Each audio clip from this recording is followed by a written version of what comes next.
सभी को रिकॉर्डिंग का मैसेज गया, स्क्रीन शेयर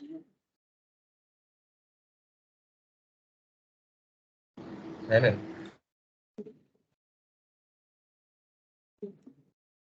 देखो हम लोग मेटेरियल कॉस्टिंग कर रहे थे, जिसमें हम लोगों ने लास्ट दिन कहाँ तक कंप्लीट किया, स्टॉक लेवल। ठीक है, स्टॉक लेवल अलग अलग क्या होता है मेटेरियल का, वो हम लोगों ने पढ़ा। इसके बाद आज हम लोग स्टार्ट करेंगे रेशियोज। ठीक है, इन्वेंट्री जो है मतलब स्टॉक का रेशियोज, जो देखो यहाँ पर शायद मैंने लिखवाया भी था कि कंट्रोल रेशियोज यूज कर सकते हैं हम लोग मटेरियल को कंट्रोल करने के लिए। यहाँ पर नहीं है, मतलब दूसरे पीडीएफ में चला गया है, दूसरे जैम बोर्ड में। लेकिन लास्ट क्लास में जब हम लोगों ने थियोरिटिकली लिखा था तो वहां पर कंट्रोल रेशियोज और एबीसी एनालिसिस, जेआईटी एनालिसिस, ये सब भी लिखा था। तो उसी के बारे में आज हम लोग पढ़ेंगे। ठीक है, तो सबसे पहले हम लोग इन्वेंट्री टर्नओवर रेशियो के बारे में पढ़ेंगे। देखो वहाँ पर, अच्छा एक सेकंड, हेडिंग करो इन्वेंट्री टर्नओवर रेशियो।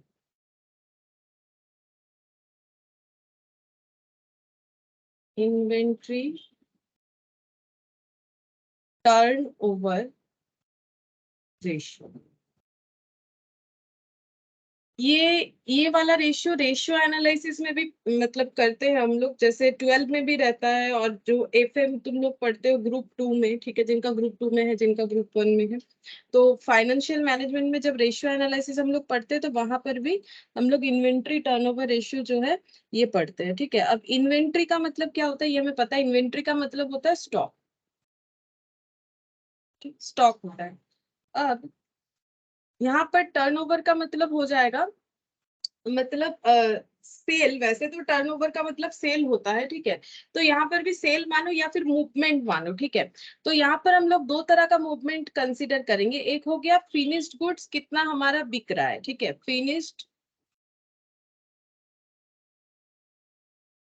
गुड्स से सेल, मतलब हम लोग का जो फिनिश गुड्स है वो कितना सेल हो रहा है, तो इससे हमारा मूवमेंट बताया जाएगा। ठीक है, या फिर टर्नओवर, सेल भी बोल सकते हो। ठीक है, और अगर मैन्युफैक्चरर है तो उनके रॉ मटेरियल का कितना टर्नओवर होता है। रॉ मटेरियल का टर्नओवर डिपेंड करता है कितना फिनिश्ड गुड्स बनेगा इस पे। ठीक है,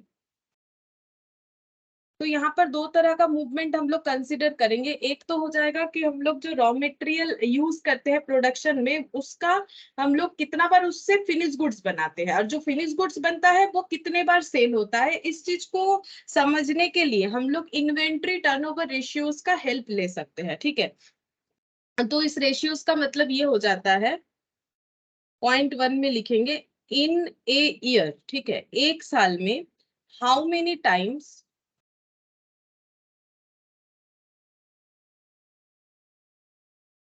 you have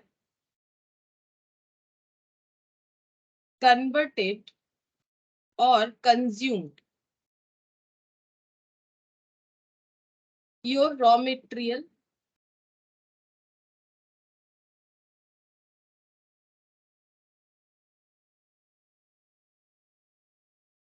और ये हो गया हम लोग ये रॉ मटेरियल से फिनिश गुड्स। ठीक है, इन ए ईयर, कोई भी एक साल में, how many times you have converted और consumed your raw material. Raw material convert करते हैं फिनिश गुड्स में, या फिर कंजम्पशन होता है टू प्रोड्यूस फिनिश गुड्स। ठीक है, तो ये पॉइंट नंबर 1 इस चीज को रिलेट करता है। पॉइंट नंबर 2 में हम लिख देते हैं in a year how many times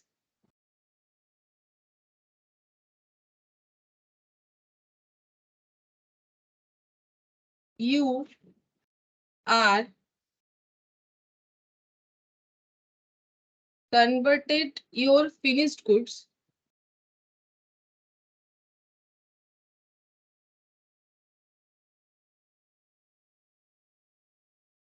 into sale. ठीक है, और दूसरा रेशियोज जो है वो हमें ये बताता है कि पूरे 1 ईयर में, मतलब नॉर्मली ये सब एनालिसिस फाइनेंशियल एनालिसिस है ना, तो ये हमेशा जैसे फाइनल अकाउंट्स ईयरली एक ही बार बनता है, उसी तरह से जो फाइनेंशियल एनालिसिस होता है, रेशियो एनालिसिस हो, कॉम्परेटिव कॉमन साइज एनालिसिस, अलग अलग एनालिसिस होता है, जिसमें रेशियो एनालिसिस भी एक पार्ट है, जिसका एक पार्ट हम लोग यहाँ पर पढ़ रहे हैं क्योंकि वो मटेरियल से रिलेटेड है।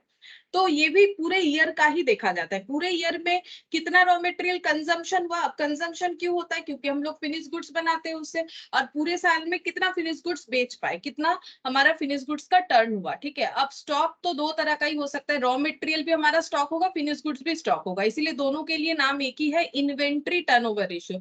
और यहाँ पर इन्वेंट्री का मतलब स्टॉक, स्टॉक यानी फिनिश गुड्स का स्टॉक और रॉ मटेरियल का स्टॉक। ठीक है, अच्छा अब नेक्स्ट हम लोग यहाँ पर ये देखो,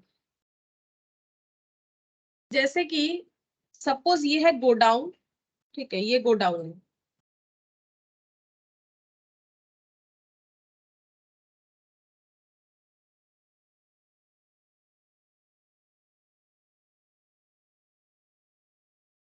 देखो जैसे कि ये गोडाउन है,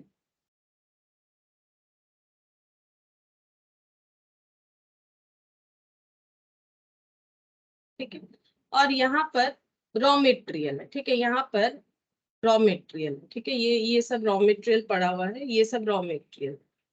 अब इसको क्या करना है, इसका काम ही क्या है, रॉ मटेरियल जो भी हमारे पास स्टॉक में है इसे हमें कन्वर्ट करना है। ठीक है, किस में कन्वर्ट करना है, फिनिश्ड गुड्स में। ठीक है?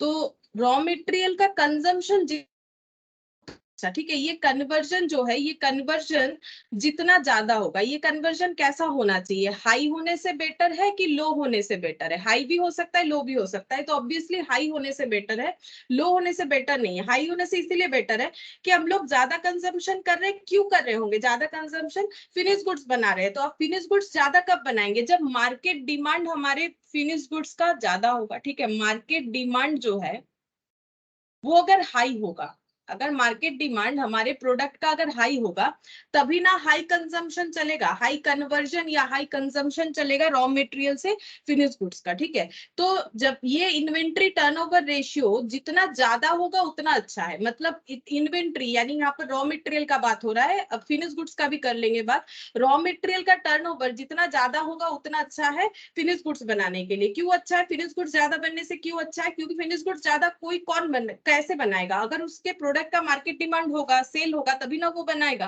तो इसीलिए ये जितना ज्यादा हो उतना अच्छा, किसी भी साल में जितना हाई कन्वर्जन होगा उतना अच्छा है। ठीक है, तो इसके बाद नेक्स्ट पॉइंट लिखेंगे हम लोग, मार्केट डिमांड ऑफ प्रोडक्ट, क्या क्या बेनिफिट, क्यों हम जो कन्वर्जन है वो क्यों होता है। देखो, तो पहला हो जाएगा, कन्वर्जन हाई है कि लो वो डिपेंड करता है market demand of product,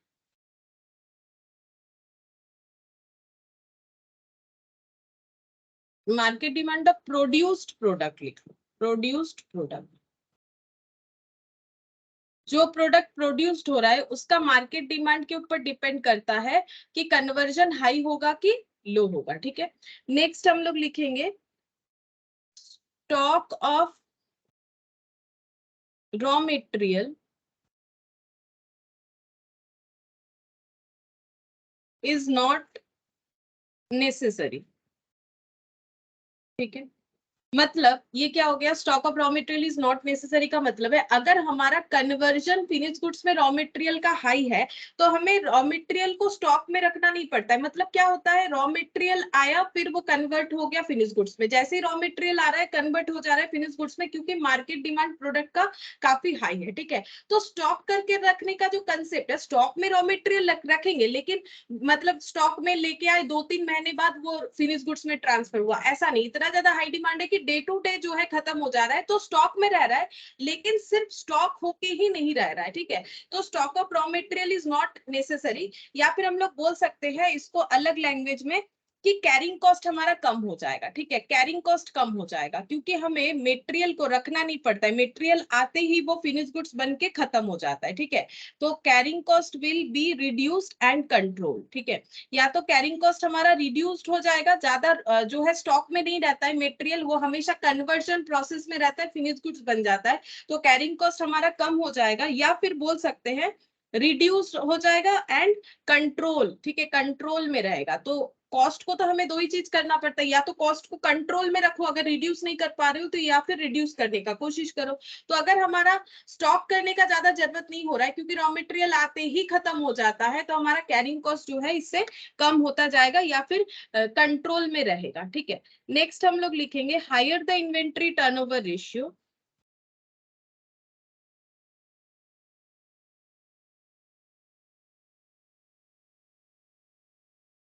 good morning Shobha. Good morning ma'am. Higher the inventory turnover ratio. Ma'am এটা কি শুরু লেখাচ্ছেন নাকি মানে এর আগেও কিছু লিখিয়েছেন? এর আগে এইটা একটু লিখেছি, এই এতটা। স্ক্রিনশট নিয়ে নিচ্ছি তাহলে। হ্যাঁ, হয়ে গেছে ম্যাম। अच्छा। Higher the inventory turnover ratio. Inventory turnover ratio को ना ITR ऐसे भी लिखा जाता है कभी कभी, ठीक है, ITR। The faster is the movement of inventory और रॉ मटेरियल। ठीक है, तो देखो यहाँ पर हम लोगों ने क्या क्या देखा। सबसे पहले हम लोगों ने देखा कि इन्वेंट्री टर्नओवर रेशियो क्या होता है। इन्वेंट्री टर्नओवर रेशियो मतलब एक रेशियो है जिसके थ्रू से हम लोग इन्वेंट्री का टर्नओवर या मूवमेंट को जो है आइडेंटिफाई करेंगे। अब इन्वेंट्री का मूवमेंट, इन्वेंट्री में क्या क्या आएगा, फिनिश गुड्स और रॉ मटेरियल। तो फिनिश गुड्स कितने बार ईयरली कितना सेल होता है और रॉ मटेरियल कितना जो है फिनिश गुड्स में ट्रांसफर होता है, इस चीज को मेजरमेंट करने के लिए इन्वेंट्री टर्नओवर रेशियो में हेल्प करेगा। वही चीज लिखवाया हुआ है। In a year, how many times you have converted or consumed your raw material? In a year, how many times you are converted your finished goods into sale? ठीक है, और ये रेशियोज जितने हाई हो उतना अच्छा, जितना हमारा रॉ मटेरियल फिनिश गुड्स में कन्वर्ट हो जाएगा उतना अच्छा। हाई होना हमेशा अच्छा है। हाई कब होगा, जब प्रोडक्ट डिमांड मार्केट में काफी ज्यादा होगा, तभी हम लोग अपने रॉ मटेरियल से जो है फिनिश गुड्स बनाते जाएंगे। तो मार्केट डिमांड जो है प्रोड्यूस प्रोडक्ट का अगर हाई होगा तो हम लोग का इन्वेंट्री टर्नओवर रेशियो भी जो है हाई लेवल पे होगा और हाई होना भी अच्छा है। तो वही लिखा है higher the inventory turnover ratio. इसका मतलब ये बताता है कि रॉ मटेरियल का मूवमेंट जो है वो बहुत ही ज्यादा फास्ट है। अब फास्ट क्यों है, क्योंकि जो प्रोडक्ट हम लोग प्रोड्यूस कर रहे हैं उसका मार्केट डिमांड हाई होगा। और इससे और एक बेनिफिट भी होगा, स्टॉक करके रखने पे रॉ मटेरियल का जो कैरिंग कॉस्ट लगता है वो हम लोग रिड्यूस्ड एंड कंट्रोल कर पाएंगे। ठीक है, अच्छा, अब नेक्स्ट हम लोग इसका फॉर्मूला लिखेंगे। Inventory turnover ratio for raw material, इसका फॉर्मूला क्या होता है, तो ऐसे लिखते हैं इन्वेंट्री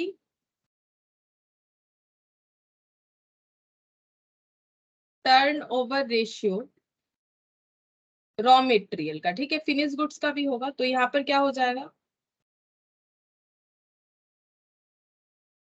रॉ मटेरियल कंज्यूम्ड। क्योंकि हम लोग चेक क्या कर रहे हैं कि पूरे साल भर में हम लोग का रॉ मटेरियल कितना कंज्यूम्ड या कन्वर्ट हो रहा है फिनिश्ड गुड्स में। तो रॉ मटेरियल कंज्यूम्ड कितना कंज्यूम हो रहा है, और ये कंजम्पशन जो है किसके ऊपर चेक करेंगे, कितना अवेलेबिलिटी था, जो रॉ मटेरियल था उसमें कितना कंज्यूम या कन्वर्ट हुआ। ठीक है, तो उसी तरह से raw material consume divided bye कितना रॉ मटेरियल था, आउट ऑफ कितना रॉ मटेरियल था।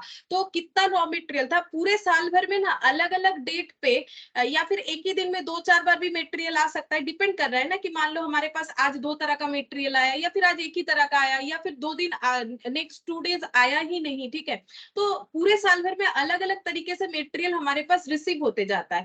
तो क्या हम लोग अलग अलग हर एक बार मटेरियल का डिटेल्स लिखेंगे तो फिर हमारे लिए बहुत मुश्किल हो जाता है। तो हम लोग उसका क्या करेंगे, एवरेज कर देंगे। जो रॉ मटेरियल अवेलेबिलिटी है उसका हम लोग करेंगे एवरेज। तो यहाँ पर हमेशा कैलकुलेट करते हैं average stock of raw material.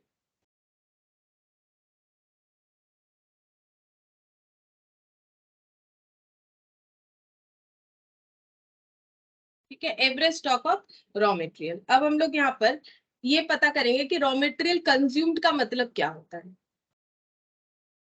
না উপরে পয়েন্ট লিস্ট দেখাবো।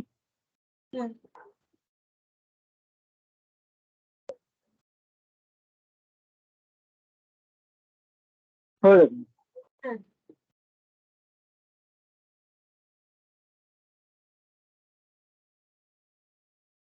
अच्छा, लिखो raw material consumed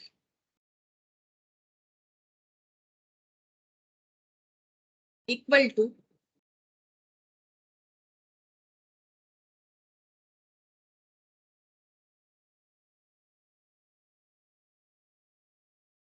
opening stock of raw material, कितना रॉ मटेरियल कंज्यूम हुआ है वो हम लोग कैसे पता करेंगे? हमारे पास कितना मटेरियल था और अभी कितना मटेरियल है। अगर हमारे पास 10 किलो मटेरियल था लेकिन अभी सिर्फ 2 किलो ही है, तो फिर इसका मतलब 8 किलो मटेरियल कंज्यूम्ड हो गया। तो कहां से हमारे पास मटेरियल अवेलेबल हो सकता है? Opening stock of raw material, purchase of raw material.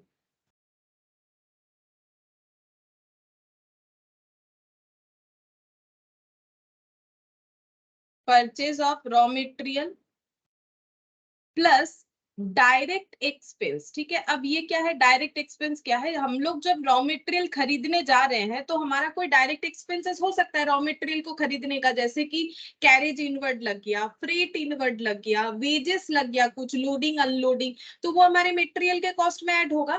तो इसीलिए purchase of raw material plus direct expenses minus return to supplier. मतलब रिटर्न भी तो हो सकता है ना, परचेज करने के बाद हम लोग रिटर्न भी तो कर सकते हैं। अगर रिटर्न है तो वो भी हमें लिख देना पड़ेगा, रिटर्न टू सप्लायर।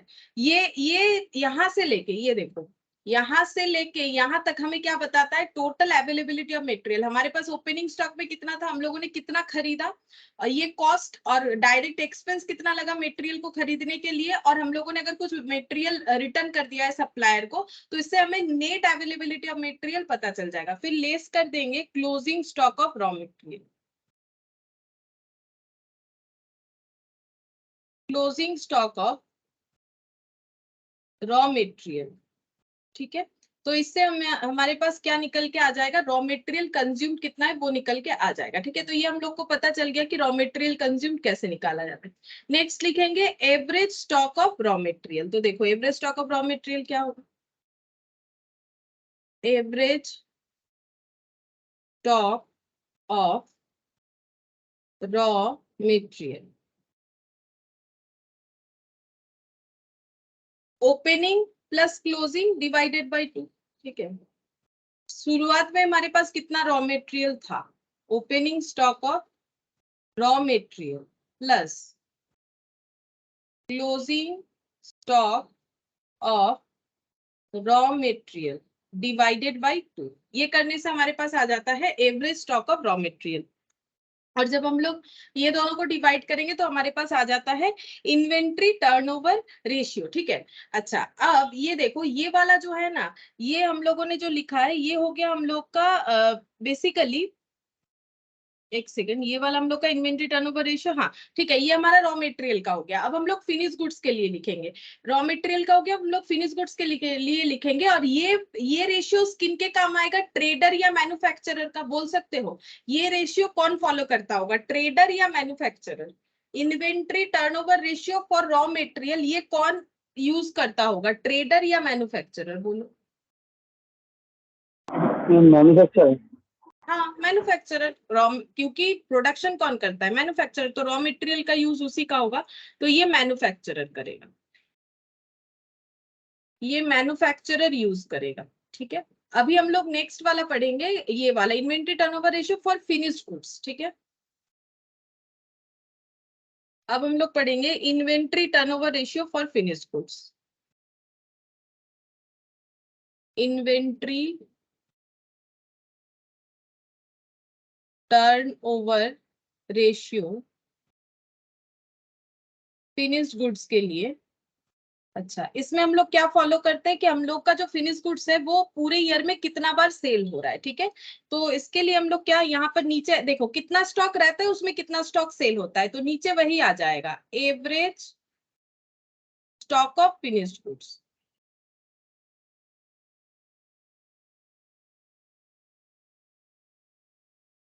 और ऊपर क्या लिखना पड़ेगा? ऊपर हम लोग क्या लिखेंगे? देखो जैसे यहाँ पर हम लोगों ने क्या लिखा था, average stock of raw material, जितना रॉ मटेरियल रहता है उसमें कितना कंज्यूम होता है, तो जितना फिनिश गुड्स रहता है उसमें कितना हमारा सेल हो जाता है। तो सेल जो होता है वो हमारा स्टॉक होता है, स्टॉक सेल होता है। स्टॉक को हम लोग कैसे आइडेंटिफाई करते हैं, कॉस्ट में या फिर सेल प्राइस में? स्टॉक को कैसे रिकॉर्ड किया जाता है, कॉस्ट प्राइस में कि सेल प्राइस में? ये सोच के बताओ, क्योंकि हम लोग तो स्टॉक बेचते हैं ना। तो स्टॉक को कैसे हम लोग रिकॉर्ड करते हैं अपने बुक्स ऑफ अकाउंट्स में? स्टॉक का रिकॉर्डिंग कॉस्ट में होता है कि सेल प्राइस? सेल प्राइस का मतलब पता है ना, सेल प्राइस का मतलब कॉस्ट प्लस प्रॉफिट। तो स्टॉक को कैसे रिकॉर्ड करते हो? ट्रेडिंग अकाउंट कभी ना कभी तो किए होगे ना क्लास 11 में। तो ट्रेडिंग अकाउंट में जब स्टॉक का recording, opening stock, closing stock, क्या ये सब प्रॉफिट लगा हुआ रहता है? बोलो, स्टॉक का रिकॉर्डिंग कैसे होता है? कॉस्ट पे। कॉस्ट पे। तो कॉस्ट ऑफ गुड्स सोल्ड, ठीक है। तो जो गुड्स बिक रहा है, ठीक है, जो स्टॉक बिक रहा है उसका कॉस्ट जो रहेगा, मतलब हम लोग यहाँ पर जो आइडेंटिफाई कर रहे हैं ना कि हमारा स्टॉक कितना बार बिक रहा है, तो हम लोग स्टॉक स्टॉक बोल रहे हैं बार बार। तो स्टॉक का मतलब हो जाता है जो गुड्स बिक रहा है उसका कॉस्ट प्राइस, ठीक है, और आउट ऑफ जितना हमारे पास स्टॉक अवेलेबल था, ठीक है। अब ये जो है, ये टर्नओवर रेशियो कौन मतलब यूज करता होगा? मैन्युफैक्चरर या ट्रेडर या फिर दोनों? बोलो, फिनिश गुड्स टर्नओवर रेशियो ये कौन यूज करता होगा? मैन्युफैक्चरर या ट्रेडर? नहीं, दोनों ही तो यूज करेंगे।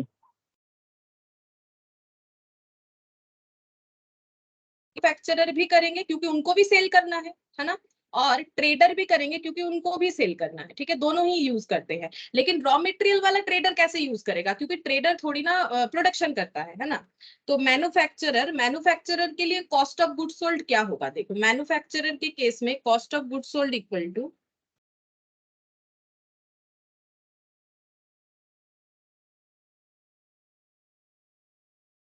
Opening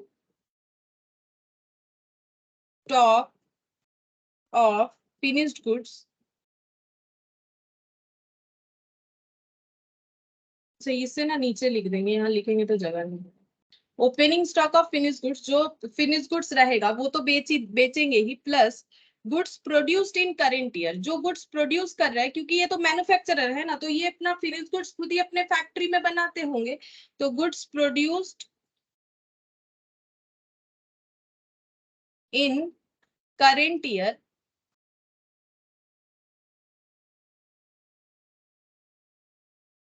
less closing stock of finished goods, ठीक है।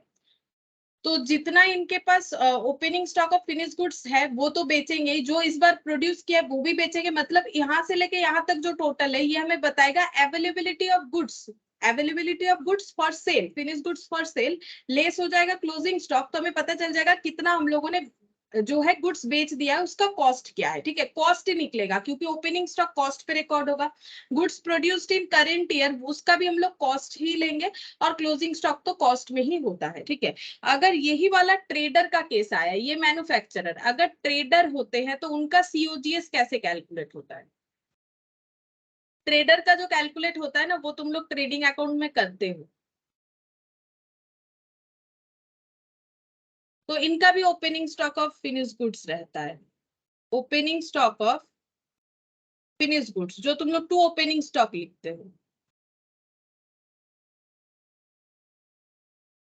प्लस हो जाएगा करंट ईयर में जो परचेस करते हो, लिखते हो ना to purchase, to opening stock, to purchase, तो वही परचेज। तो यहाँ पर ये प्रोड्यूस करते हैं, ये परचेज करते हैं, क्योंकि ये ट्रेडर है।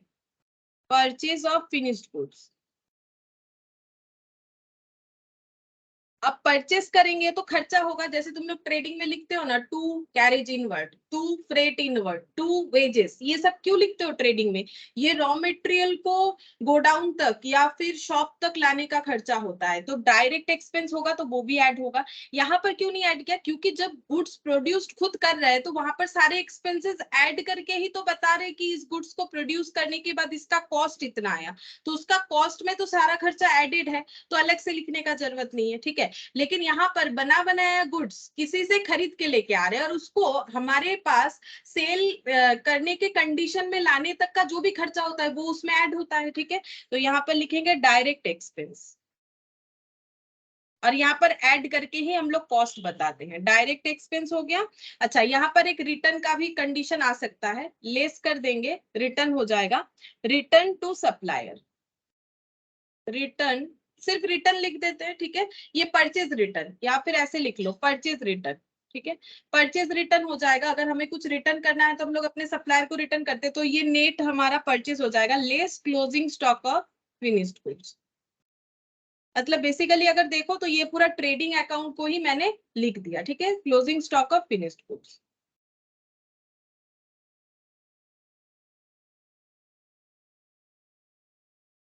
तो ये हो गया हम लोग का सीओजीएस। अब average stock of finish goods कैसे निकलेगा, ये तो समझ में आ ही रहा होगा। Average stock of finish goods कैसे निकलेगा, opening plus closing divided by 2। तो यहाँ पे लिख देते हैं average stock of finished goods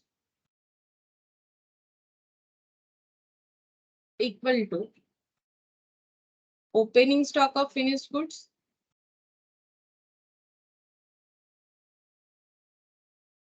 plus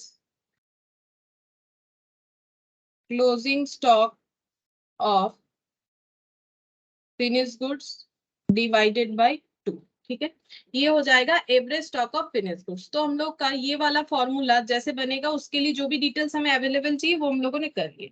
अच्छा, अब और एक चीज हम लोग यहाँ से इस कंट्रोल रेशियो से, जैसे हम लोग टर्नओवर को निकाल पाते हैं कि मूवमेंट क्या हुआ रॉ मटेरियल का फिनिश गुड्स बनने में, मूवमेंट क्या था फिनिश गुड्स का सेल होने में। अब हम लोग और एक चीज भी कैलकुलेट कर पाते हैं, इन्वेंट्री होल्डिंग पीरियड। ठीक है, इन्वेंट्री होल्डिंग पीरियड ये क्या होता है?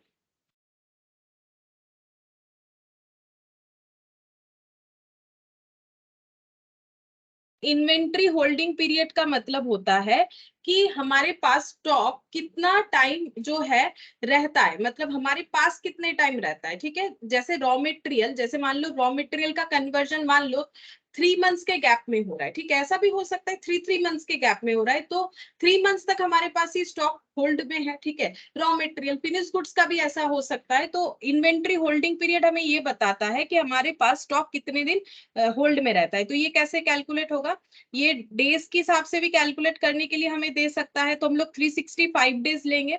मंथ के हिसाब से कैलकुलेट करने देगा तो 12 मंथ्स ले लेंगे। ठीक है, और अगर वीकली कैलकुलेट करने के लिए बोलेगा तो 52 वीक के बेसिस पे कैलकुलेट करेंगे, डिपेंड करता है कि हमें कैसे बोला जा रहा है। ठीक है, divided by inventory turnover ratio. ठीक है, divided by inventory turnover ratio. तो इन्वेंट्री होल्डिंग पीरियड इस तरह से कैलकुलेट होता है कि जैसे मान लो इन्वेंट्री टर्नओवर रेशियो सपोज कि हमारा आ गया 5। ठीक है, और ये है, ये 5 नहीं, इसको हम एक काम करते हैं यहाँ पर 6 लिख लेते हैं, और ये आ गया 12 मंथ्स पे कैलकुलेट कर रहे हैं, तो ये 2 मंथ्स हो गया। 2 मंथ्स का मतलब अगर हम लोग ये इन्वेंट्री होल्डिंग पीरियड भी हम लोग किसका निकाल सकते हैं, इन्वेंट्री मतलब अगेन वही दोनों पोर्शन आ जाएगा, फिनिश गुड्स के लिए भी एप्लीकेबल हो सकता है, रॉ मटेरियल के लिए भी हो सकता है, क्वेश्चन में जो बोलेगा वही। ठीक है, तो अगर फिनिश गुड्स मतलब फिनिश गुड्स जो है 2 मंथ्स के गैप में हमारा 2 मंथ्स हमारे पास होल्ड होता है, उसके बाद सेल होता है, इस तरह से। ठीक है, 2 मंथ्स के गैप में हमारा सेल होता है, या फिर मान लो कि यहाँ पर रॉ मटेरियल हुआ तो 2 मंथ्स के बाद ये कन्वर्जन होता है। तो ये हो जाता है हमारा होल्डिंग पीरियड कि कितने दिन हम लोग इन्वेंट्री को होल्ड कर रहे हैं। तो जैसा डेटा आएगा उस हिसाब से हम लोगों को कैलकुलेट करना पड़ेगा। क्वेश्चन में मंथली बोलेगा तो मंथली, वीकली बोलेगा वीकली, और डेज में बोलेगा तो डेज में करना पड़ेगा। और इन्वेंट्री का मतलब वही फिनिश गुड्स भी इसमें आता है, रॉ मटेरियल भी इसमें आ जाएगा। ठीक है, अच्छा अब हम लोग इस पे क्वेश्चन देखते हैं यहाँ से।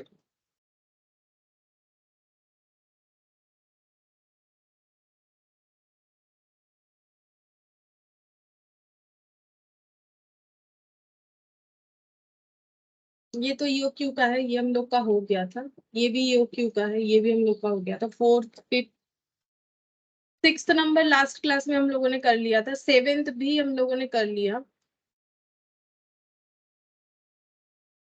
कहाँ चला गया इन्वेंट्री टर्नओवर रेशियो वाला क्वेश्चन, ये रहा क्वेश्चन नंबर 11। ठीक है, ये वाला करेंगे। देखो क्या बोल रहा है, the following data are available in respect of material X. Material X के रिगार्डिंग ये कुछ डेटा अवेलेबल है for the year ended 31 March 2021। Opening stock दे दिया है, परचेज ड्यूरिंग द ईयर दे दिया है, क्लोजिंग स्टॉक दे दिया है। Calculate inventory turnover ratio and the number of days for which the average inventory is held. ठीक है, तो respect of raw material x यानी inventory turnover ratio regarding raw material हो रहा है, यानी मैन्युफैक्चरर के लिए है।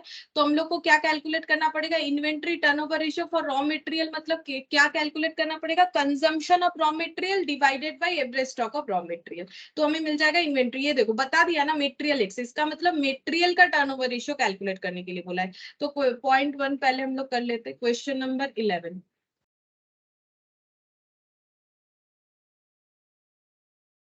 इन्वेंट्री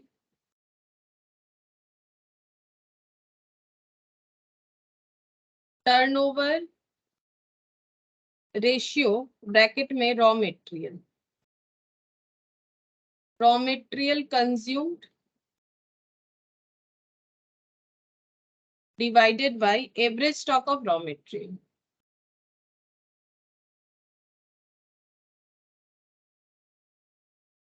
तो पहले निकालेंगे raw material consumed. Raw material consumed equal to opening stock of raw material plus purchase of raw material minus closing stock of raw material. ठीक है, यहाँ पर मैंने डायरेक्ट एक्सपेंसेस वगैरह ये सब इसीलिए नहीं लिखा क्योंकि क्वेश्चन में है नहीं इसका अवेलेबिलिटी, तो जितना है उतना ही लिखा मैंने। 90,000, 2,70,000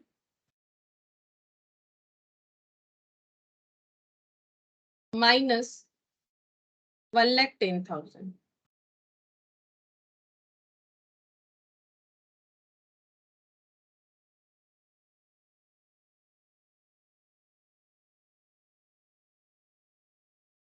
$2,50,000। नेक्स्ट कैलकुलेट करेंगे average stock of raw material.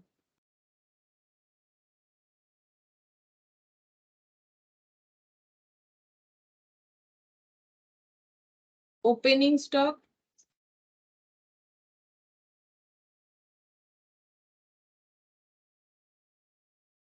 Plus closing stock divided by 2। 90 plus 1,10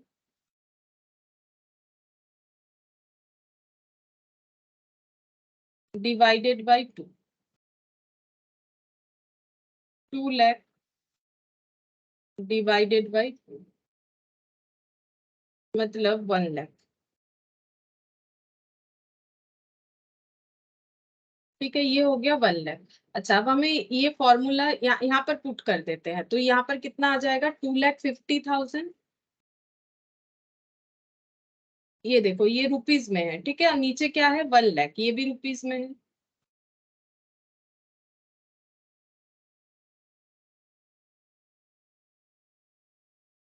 ₹2.5 cancel out, और ये सारे आंसर होते हैं टाइम्स में कि इतना बार कन्वर्जन हुआ। ठीक है, कन्वर्जन का हम लोग उसका मतलब बोलेंगे कैसे, इसका यूनिट क्या होना चाहिए, कितने बार कन्वर्जन हुआ। ठीक है, तो 2.5 टाइम्स। ठीक है, तो इसका मतलब 2.5 टाइम्स जो है पूरे ईयर में रॉ मटेरियल जो है फिनिश गुड्स में ट्रांसफर होता है। अच्छा, अब नेक्स्ट इसमें और एक चीज भी कैलकुलेट करने के लिए हम लोग को बोला गया, इन्वेंट्री होल्डिंग पीरियड कैलकुलेट करने के लिए बोला है, नंबर ऑफ डेज मतलब डेज में कैलकुलेट करना है। जैसे मैंने यहाँ पर बताया था ना, जैसे बोलेगा डेज बोला है तो 365 हमें फॉलो करना पड़ेगा। यहाँ पर लिखेंगे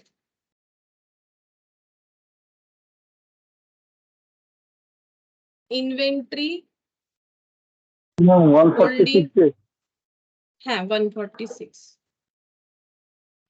इन डेज। तो डेज में बोला है तो यहाँ 365 डेज लेंगे डिवाइडेड बाई ITR मतलब इन्वेंट्री टर्नओवर रेशियो 2.5 टाइम्स।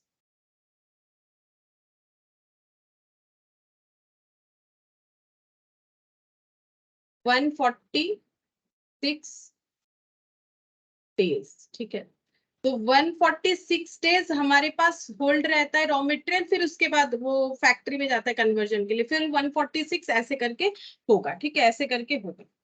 अच्छा, अब ये वाला हम लोग का और रेशियोज का कोई सम्स है क्या, देख लेते हैं। हाँ, यहाँ पर भी एक क्वेश्चन है ये वाला। यहाँ पर बोला है from the following data for the year ended 31 March calculate the inventory turnover ratio of the two items, material A और मेटेरियल बी, दोनों का इन्वेंट्री टर्नओवर रेशियो निकालना है और कमेंट करके बताना है। कमेंट करने का मतलब हो जाएगा कि हमें ये बताना है कि कौन सा मतलब इन्वेंट्री टर्नओवर रेशियो जो आंसर आएगा उसके बेसिस पे हमें बताना है कि कौन सा मेटेरियल फास्ट मूविंग है, कौन सा स्लो मूविंग है, इस तरह से। तो देखो कमेंट करके कैसे बताना है, क्वेश्चन आंसर तो कर ही लेंगे हम लोग। क्वेश्चन नंबर 12 यहाँ पर कैलकुलेट करते हैं। ए और बी दो कंपोनेंट है, इनका इन्वेंट्री टर्नओवर रेशियो निकालने के लिए बोला गया है। हाँ, मेटेरियल ए और material B.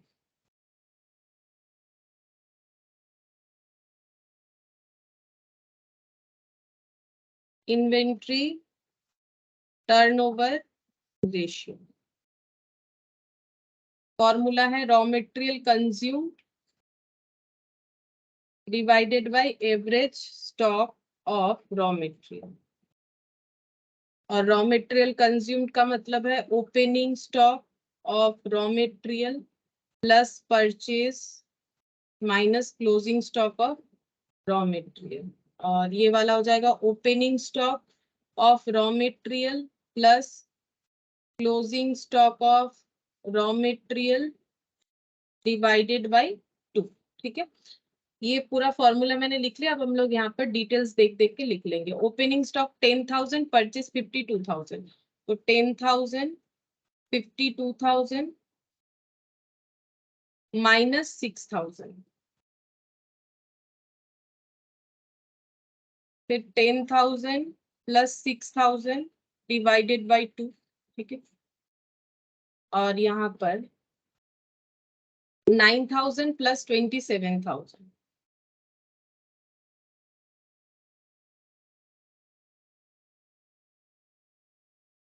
Minus 11,000, 9,000 plus 11,000 divided by 2। Calculate कर लेते हैं।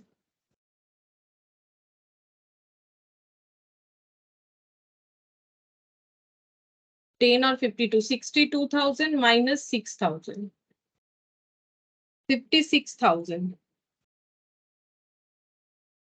Divided by 16 by 2, 8,000, 56 divided by 8,000 7 times,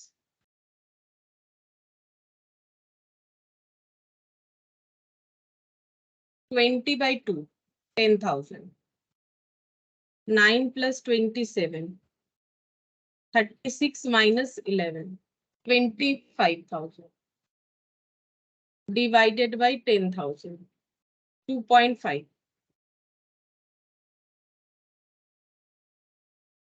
अच्छा, इन्वेंट्री टर्नओवर रेशियो सिर्फ कैलकुलेट करने के लिए बोला था, ये हो गया। अब हमें कमेंट करने के लिए बोला है। ठीक है, तो ये दोनों आंसर्स जो है जो आ रहे हैं, इससे हमें क्या पता चल रहा है कि मेटेरियल ए जो है वो उसमें फिनिश गुड्स बन रहा है 7 टाइम्स, मतलब 7 times raw material finish goods में ट्रांसफर होगा पूरे साल में, और इसमें 2.5 टाइम्स जो है ट्रांसफर होगा। ठीक है, अच्छा, अब हम लोग इससे क्या कैलकुलेट कर सकते हैं, इससे ये समझ में आता है। पहला बात तो ये है कि रॉ मटेरियल ए जो है वो ज्यादा फास्ट मूविंग है मटेरियल बी के कंपैरिजन में। तो इसका मतलब ये जो है, ये जो मटेरियल है ये ज्यादा यूज हो रहा है फिनिश गुड्स बनाने के लिए। ठीक है, तो यहाँ पर लिखते हैं पहले कमेंट में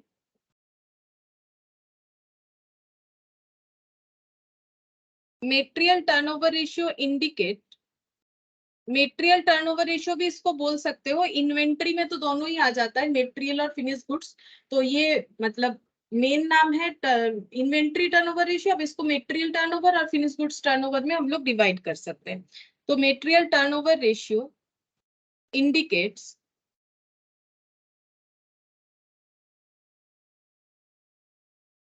the efficiency of management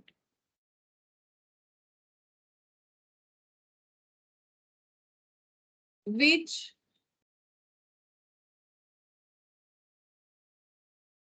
they are able to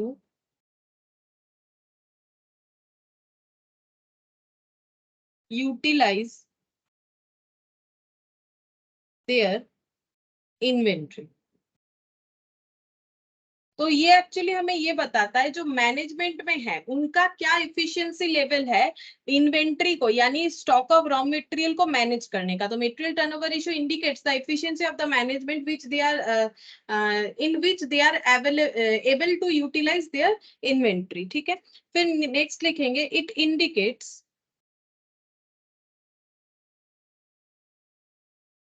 the existence or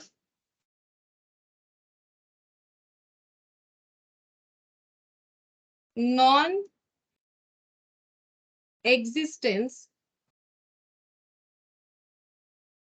of non-moving, slow-moving,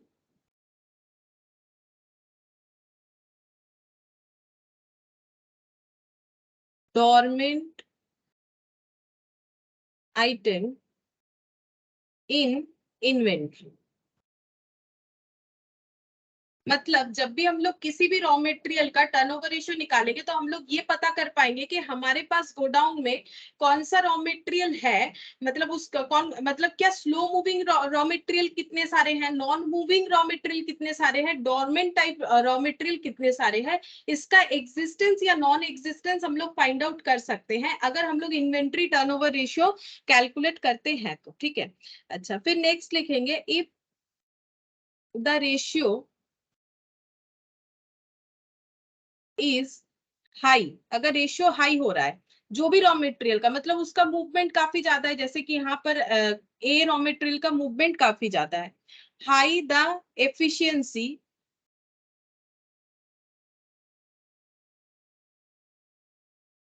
if the ratio is high the efficiency is, comma देके लिखो, the efficiency is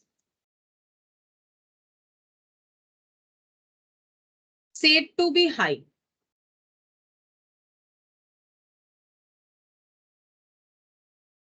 and on the other hand if ratio is low, अगर ratio कम है मतलब ये answer जितना कम आएगा। ठीक है, if the ratio is low the efficiency is low.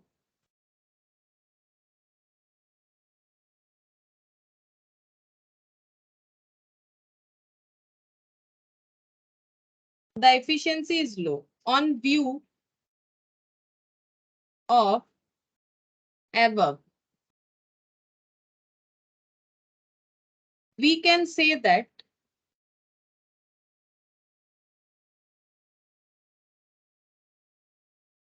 material A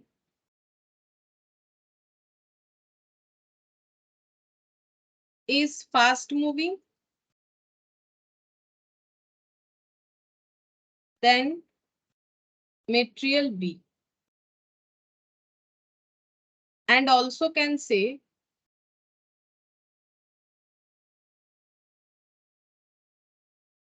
material A used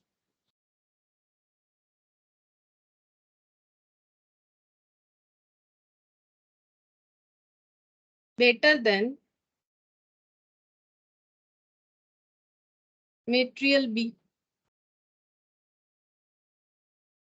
मतलब मेटेरियल ए के मतलब बी के कंपैरिजन में मटेरियल ए का यूटिलाइजेशन या फिर मतलब मैनेजमेंट की तरफ से इस मटेरियल को यूज करने का जो एफिशिएंसी है वो काफी अच्छा है रेदर देन मटेरियल बी। ठीक है, तो कमेंट जो है मैंने इस तरह से लिखवा दिया है, तुम लोग अपने हिसाब से लिख सकते हो। ठीक है, जो भी मेन पॉइंट है उसे रख के, जैसे सबसे पहला पॉइंट तो हमारा ये होना चाहिए कि कौन सा मटेरियल फास्ट मूविंग है कौन सा स्लो मूविंग है, वो हमें ये देख के पता चलता है। इससे ये पता चलता है कि कौन से मटेरियल को कितने अच्छे से यूटिलाइज किया जा रहा है। और एक चीज और भी होता है, इन्वेंटरी टर्नओवर रेशियो से हम लोग non moving, slow moving, dormant item का आइडेंटिफिकेशन कर पाते हैं अपने गोडाउन में कि जो रॉ मटेरियल है कौन कौन सा नॉन मूविंग है, मतलब मूव करता ही नहीं है, मतलब बेसिकली जरूरत है नहीं फिर भी हम लोगों ने रखा हुआ है। स्लो मूविंग है और मतलब बहुत ही कम यूज होता है तो उसको कितना परचेज करें। तो ये सब कंट्रोल रेशियो होगा तभी ना मटेरियल का कॉस्ट कंट्रोल रहेगा। जो मटेरियल का हमारा मूवमेंट बहुत ही कम होता है उसे ज्यादा खरीद के क्या करोगे, जो स्लो मूविंग होता है उसे फास्ट फास्ट खरीदने का जरूरत नहीं है, ठीक है। तो इस तरह से हम लोग अपना मटेरियल का कॉस्ट को कंट्रोल कर पाते हैं कंट्रोल रेशियोज के थ्रू से। और कंट्रोल रेशियोज हमें क्या बताता है वो हम लोगों ने कमेंट में देख लिया। तो देखो एक बार बता देते हैं, material turnover ratio indicates the efficiency of management. Management का एफिशिएंसी बताता है कि वो इन्वेंट्री यानी रॉ मटेरियल के स्टॉक को किस तरह से यूटिलाइज करते हैं। इसके अलावा ये भी बताता है हमारे गोडाउन में किस तरह का रॉ मटेरियल अवेलेबल है, non moving, slow moving, dormant item, ठीक है। और अगर रेशियो हाई है, किसी भी अगर हम लोग रेशियो कैलकुलेट करते हैं उसके बाद रेशियो जिसका हाई होगा उसका यूटिलाइजेशन उतना अच्छा हो रहा है, ठीक है, उसका यूटिलाइजेशन उतना ज्यादा है उसमें। बाकी अगर देखो यहाँ पर जैसे बोला है other hand if ratio is low efficiency is low, management का एफिशिएंसी उस रॉ मटेरियल के लिए लो है। On view of above we can say, और ये पूरे चीजों को ध्यान में रखते हैं हम लोग ये बोल सकते हैं मटेरियल ए जो है यहाँ पर फास्ट मूविंग हमें दिख रहा है, मटेरियल बी जो है वो हमें स्लो मूविंग दिख रहा है, ठीक है। अच्छा, और क्या कैलकुलेट करने के लिए बोला था यहाँ पर कुछ हमें नहीं, और तो कुछ हमें कैलकुलेट करने के लिए यहाँ पर नहीं बोला था, बस इतना ही बोला था, ठीक है। ये हो गया क्वेश्चन नंबर 12। अच्छा, ये तो कुछ दूसरा क्वेश्चन है, ये इन्वेंट्री टर्नओवर रेशियो नहीं है। और कोई इन्वेंट्री टर्नओवर रेशियो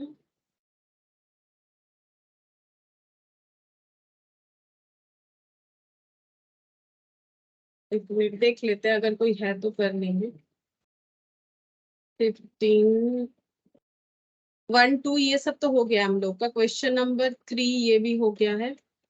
4 भी लास्ट क्लास में मैंने करवाया। 5th नंबर शायद, हाँ 5th नंबर हो गया था। 6th नंबर मैंने होमवर्क दिया हुआ था, ठीक है, ये करवा देंगे। 7th नंबर हम लोगों ने कर लिया था। नहीं, और ऐसा कोई क्वेश्चन नहीं, ठीक है, कोई बात नहीं। अभी हम लोग नेक्स्ट जो पॉइंट डिस्कस करेंगे दैट इज इन्वेंट्री कंट्रोल, ठीक है। जैसे कि एबीसी एनालिसिस लिखवाया था ना मैंने, मटेरियल कॉस्ट को कंट्रोल करने के लिए जैसे कंट्रोल रेशियोज का हेल्प लिया जाता है, वैसे अलग अलग एनालिसिस करके भी मटेरियल को हम लोग कंट्रोल में रख सकते हैं, ठीक है। तो कितने तरह का जो है एनालिसिस होता है, तो देखो इन्वेंट्री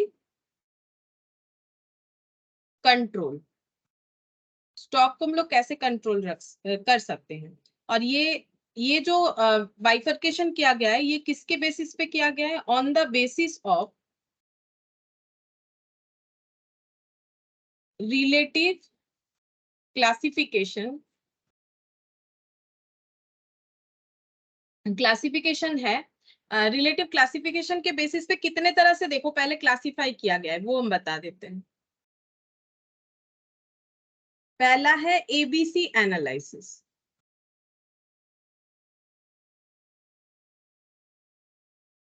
दूसरा है fast, slow and non moving, ठीक है, इसको शॉर्टकट में बोलते हैं FSN, ठीक है। नेक्स्ट हो जाएगा वाइटल, एसेंशियल, डिजायरेबल, इसे बोला जाता है वेद, VED, ठीक है। नेक्स्ट हो जाएगा हाई, मीडियम, लो, इसे बोला जाता है HML एनालिसिस, ठीक है। तो क्लासिफिकेशन जो है वो 4 तरीके पे होगा, ठीक है, on the basis of relative classification. तो रिलेटिव क्लासिफिकेशन है ABC analysis, fast slow and non moving, मतलब FSN, वेद और HML, ठीक है। अब यहाँ पर हम लोग लिखेंगे इस पे देखो अब बेसिस क्या क्या है।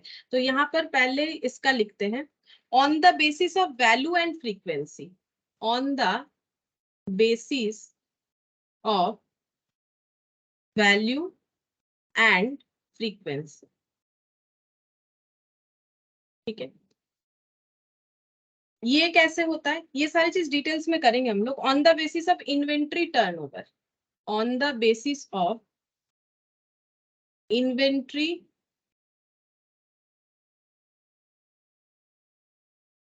टर्नओवर,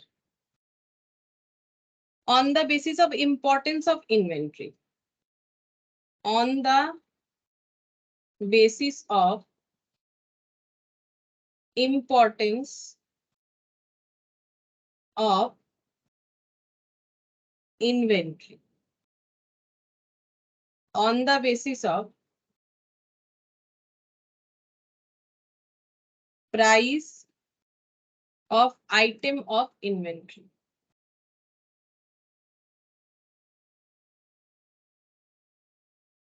ठीक है, तो ये 4 तरीके का बेसिस पे लिखवा दिया। अब हम लोग जो है एक एक चीज को डिटेल्स में पढ़ेंगे। जैसे कि सबसे पहले एबीसी एनालिसिस पढ़ेंगे, जहां पर ऑन द बेसिस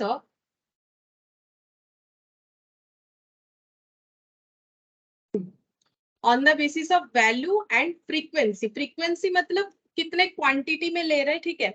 और वैल्यू क्या है, मतलब कितना महंगा है, कितना सस्ता है, या फिर ठीक ठीक दाम है, एवरेज दाम है, ठीक है। इसके बेसिस पे हम लोग जो है एबीसी एनालिसिस करते हैं। तो देखो ये कैसे होगा।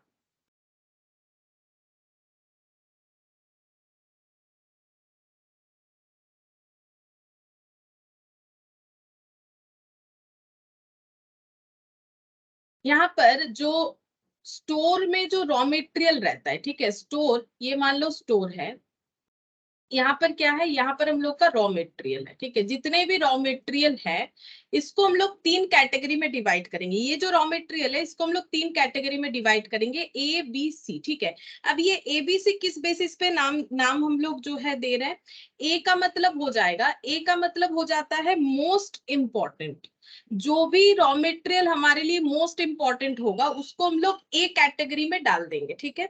अच्छा, बी कैटेगरी में क्या देंगे, मॉडरेटली इंपॉर्टेंट।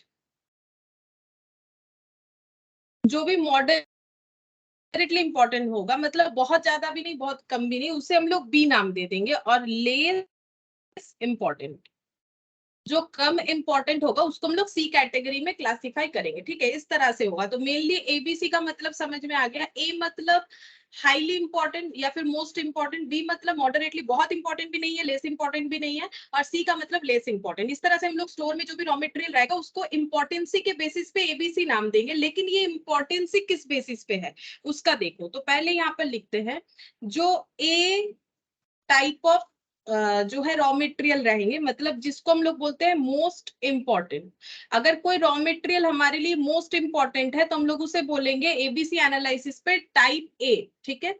अब ये क्या होगा, ये हमेशा हमारे गोडाउन में लेस नंबर ऑफ आइटम्स रहेगा, ठीक है। लेस नंबर ऑफ आइटम्स क्यों, जो महंगा चीज होता है क्या वो हमारे घर पे ज्यादा होता है। तुम लोग सोच के देखो कि तुम लोगों के पास कोई भी महंगा चीज, जो भी जिसके लिए महंगा है, ठीक है। जैसे हर एक इंसान के लिए हर एक चीज महंगा नहीं हो सकता। जैसे देखो किसी के पास, मान लो किसी के पास एक ही मोबाइल फोन है, मतलब एक पर पर्सन बोल रहे हैं, ठीक है। अगर जैसे देखो हम लोग 5-6 मोबाइल फोन रखे, ऐसा तो नहीं कर सकते, ठीक है। रखने वाले रखते हैं जिनके पास मतलब उतना पैसा है, ठीक है। तो हमारे लिए अगर मोबाइल फोन हमारे लिए एक्सपेंसिव आइटम है तो हमारे पास एक ही रहेगा, ठीक है। नॉर्मली एक ही रहेगा। जैसे लैपटॉप, क्या 5-10 लैपटॉप रहेगा, एक ही रहेगा, ठीक है। तो वही हो रहा है कि जो मोस्ट इंपॉर्टेंट आइटम होता है वो लेस नंबर ऑफ आइटम्स हमारे पास गोडाउन में अवेलेबल होंगे, ठीक है। जैसे कि एग्जांपल के तौर पे अगर बोले पूरे गोडाउन में सपोज 10% आइटम हमारा जो है ए टाइप आइटम है, ए टाइप आइटम हमारे पास 10% ही अवेलेबल है। ये फॉर एग्जांपल के लिए बोला है मैंने, ठीक है। 10% से कुछ और भी हो सकता है। But the value of this item is, but the value of this item is very high, ठीक है। जैसे फॉर एग्जाम्पल 70%, मतलब मेरे पास गोडाउन में जितने भी रॉ मटेरियल है उसमें जो ए टाइप रॉ मटेरियल है वो क्वांटिटी में भी कम है लेकिन उसका दाम बहुत ज्यादा है, प्राइस वैल्यू, ठीक है, उसका वैल्यू काफी ज्यादा है। जैसे देखो हम लोगों के लिए एक कैलकुलेटर से ज्यादा एक लैपटॉप का वैल्यू हो जाएगा, मतलब प्राइस बेसिस पे बोल रहे हैं। कैलकुलेटर भी हमारे लिए इंपॉर्टेंट है। कैलकुलेटर चाहो तो 2 रख सकते हैं, ठीक है, कि एक हम लोग एक एग्जाम्पल के तौर पे बोल रहे हैं कि कैलकुलेटर एक खराब हो गया तो यूज करने में दिक्कत होगा। हम लोग कॉमर्स के स्टूडेंट, कैलकुलेटर बहुत ही इंपॉर्टेंट एक चीज है, तो हम लोग 2 कैलकुलेटर चाहे तो रख सकते हैं, ठीक है। कि एक हम लोग हमेशा बाहर जब जाएंगे यूज करेंगे, बाहर जाने से जो है डैमेज ज्यादा होता है, घर पे रख लेते हैं, तो ऐसा कर सकते हैं। जैसे पेन, पेन तुम लोग 3-4-5-6-10 पेन भी रख सकते हो। पेन थोड़ी ना उतना महंगा आता है, पेन उतना महंगा नहीं आता है। लेकिन अब पेन और कैलकुलेटर में कंपेयर करोगे तो कैलकुलेटर क्या 10-15 रखोगे, ऐसा नहीं होता है। तो वही जो मोस्ट इंपॉर्टेंट आइटम होता है उसका क्वांटिटी भी हमारे पास कम होगा और उसका वैल्यू भी हमारे पास काफी ज्यादा होगा, ठीक है। तो जैसे एग्जाम्पल के तौर पे पूरे गोडाउन में 10% अगर हमारे पास ए आइटम है उसका वैल्यू ज्यादा होगा, दैट इज फॉर एग्जाम्पल 70%। फिर नेक्स्ट लिखेंगे these are the very important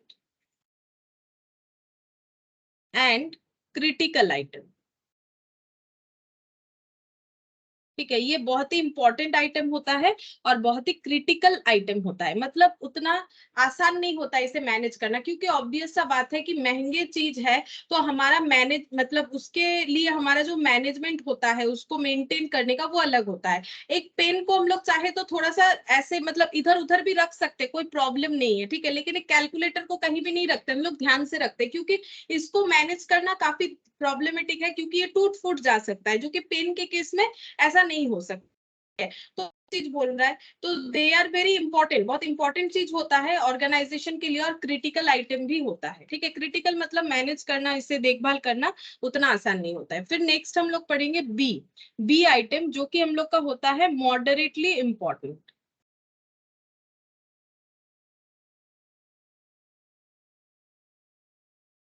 अच्छा, अब ये आइटम कैसे होते हैं, इनका जो क्वांटिटी होगा हमारे पास वो ए से ज्यादा होगा, लेकिन जो है सी से कम होगा। ठीक है, मतलब सी टाइप ऑफ आइटम से मिडिल में रहेगा। ठीक है, तो number of item will increase. ठीक है, इसमें नंबर ऑफ आइटम बढ़ जाएगा हमारा ए के कंपैरिजन में। ठीक है, से 20%, जैसे कि मान लेते हैं 20% ऐसे आइटम हमारे पास रह सकते हैं, मतलब पूरे गोडाउन में अगर 10% ए है, ए टाइप आइटम, 20% अगर बी टाइप आइटम है, तो बाकी बचा हुआ 70% आइटम सी टाइप आइटम होगा। अच्छा, अब इसका वैल्यू इतना ज्यादा नहीं होगा, इतना महंगा नहीं होगा। ठीक है, तो value is average, value is approximate to approximate to average item।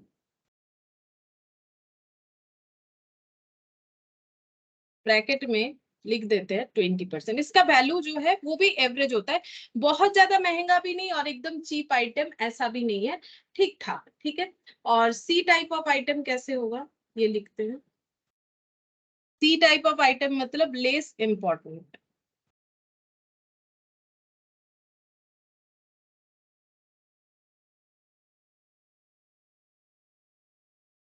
Number of items is more.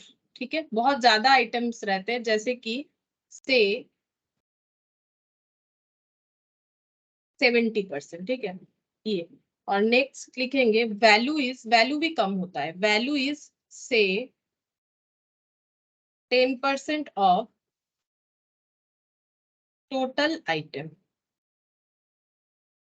Value मतलब ये सब आइटम जितना महंगा होगा उसके मुकाबले ये काफी सस्ता आएगा, not very high, not very high,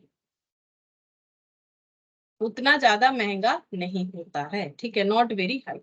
तो जैसे मान लो कि किसी का फर्नीचर मैन्युफैक्चरिंग जो है काम है, ठीक है, तो फर्नीचर पे जो भी कीला वगैरह, मतलब कीला जो होता है ना, मतलब कील वगैरह जो लगाया जाता है वो सब किलो किलो में लाया जाता है। ठीक है, जो नेल्स जिसे बोलते हैं, जो कि लगाया जाता है फर्नीचर को मतलब शेप देने के लिए। ठीक है, एक के साथ एक पोर्शन को एडिट करने के लिए जो पिन यूज होता है ना, तो ये सब किलो में आता है, किलो में आता है, तो ये उतना महंगा नहीं होगा, तो ये हो जाता है सी टाइप ऑफ आइटम। ठीक है, ये किलो में आता है, अगर इधर उधर एक दो गिर भी जाता है तो कोई फर्क नहीं पड़ता है। ठीक है, अगर लॉस भी हो जाएगा तो कोई फर्क नहीं पड़ता है। तो इसीलिए इस तरह का आइटम लेस इंपॉर्टेंट हो जाता है, जो मतलब बहुत ही सस्ते में बहुत सारा आ जाता है, मेंटेनेंस भी उतना नहीं मांगता है। ठीक है, थोड़ा बहुत इधर उधर हो गया चलेगा, कोई प्रॉब्लम नहीं है। ठीक है, तो ये हो गया लेस इंपॉर्टेंट आइटम। तो ये हो गया एबीसी एनालिसिस में कैसे हम लोग अपने मटेरियल को जो है वैल्यू और फ्रीक्वेंसी, फ्रीक्वेंसी मतलब कितने क्वांटिटी में रहेगा, वैल्यू मतलब कितना महंगा है, कितना कम महंगा है, या फिर एवरेज है। नेक्स्ट हम लोग पढ़ेंगे fast, slow and non moving item. Next हम लोग पढ़ेंगे fast,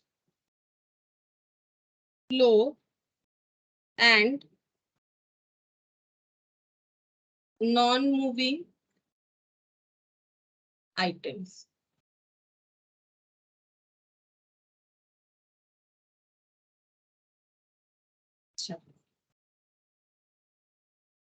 it is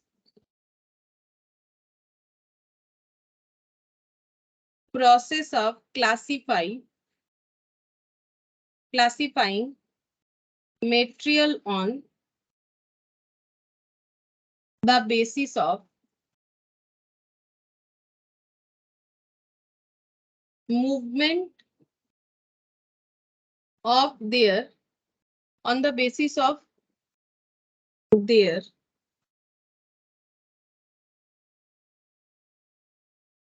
movement on the basis of their movement for a specific period. किसी एक पर्टिकुलर पीरियड में कोई रॉ मटेरियल का मूवमेंट कैसा है उसके बेसिस पे जब हम लोग रॉ मटेरियल को क्लासिफाई करते हैं तो उसे हम लोग बोलते हैं एफएसएन क्लासिफिकेशन, यानी कि fast slow non moving items. ठीक है, अच्छा नेक्स्ट पॉइंट में लिखेंगे एफ का मतलब फास्ट मूविंग। ठीक है, एफ का मतलब क्या होता है? एफ का मतलब होता है फास्ट मूविंग। एस का मतलब होता है स्लो मूविंग। एन का मतलब होता है non moving. Third, divide as the consumption as their consumption pattern. ठीक है, divide as their consumption pattern. तो ये सब छोटा छोटा क्वेश्चन हमारे पास आ जाता है। जैसे देखो ये इसका डिवाइडेशन कैसे हुआ है? वैल्यूएशन मतलब जो है कितना महंगा है क्या है, और उसके बेसिस पे हम लोग कितना परचेस करते हैं। जैसे महंगा चीज हमारे पास कम रहेगा, सस्ता चीज ज्यादा रहेगा, और यहाँ पर हो जाता है इनके मूवमेंट के ऊपर डिपेंड करके। ठीक है, तो कंजम्पशन के ऊपर मूवमेंट होगा। अभी अभी हम लोगों ने इन्वेंट्री टर्नओवर रेशियो में तो वही पढ़ा ना कि कंजम्पशन या कन्वर्जन के ऊपर जो है मूवमेंट डिपेंड करता है। तो divide as their consumption pattern. ठीक है, उसके बेसिस पे फास्ट स्लो और नॉन मूविंग। फिर higher the stay of material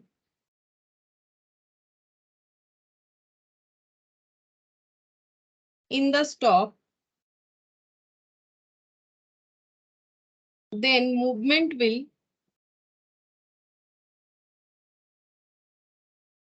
be low. ठीक है, higher the stay of the material in the stock then movement will be slow.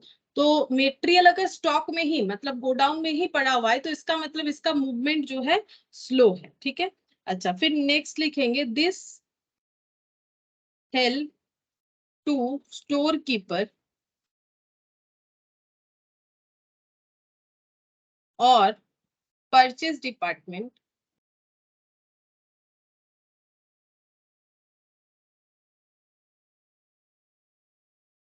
to keep fast moving item always available and take necessary steps to dispose of the non-moving item। ठीक है, next क्या लिखा है मैंने? This help, ये help होगा, this help ये help करता है स्टोर कीपर या परचेज डिपार्टमेंट दोनों को। ठीक है, किस बात के लिए? To keep fast moving item always available. क्या करना पड़ेगा? स्टोर कीपर को तो इस बात का ध्यान रखना पड़ता है ना कि स्टोर में कौन सा मटेरियल है नहीं है। उस हिसाब से वो परचेज डिपार्टमेंट को इंडिकेशन देता है कि कौन सा मटेरियल खरीदना है, कौन सा कब खरीदना है। ठीक है, तो यहाँ पर उनको अगर ये पता चल जाए कि कौन सा स्लो मूविंग है कौन सा फास्ट मूविंग, जो मटेरियल फास्ट मूविंग है उसका अवेलेबिलिटी ज्यादा रखना पड़ेगा क्योंकि वो ज्यादा खर्च होता है, तो हमेशा उसका अवेलेबिलिटी रखना पड़ेगा।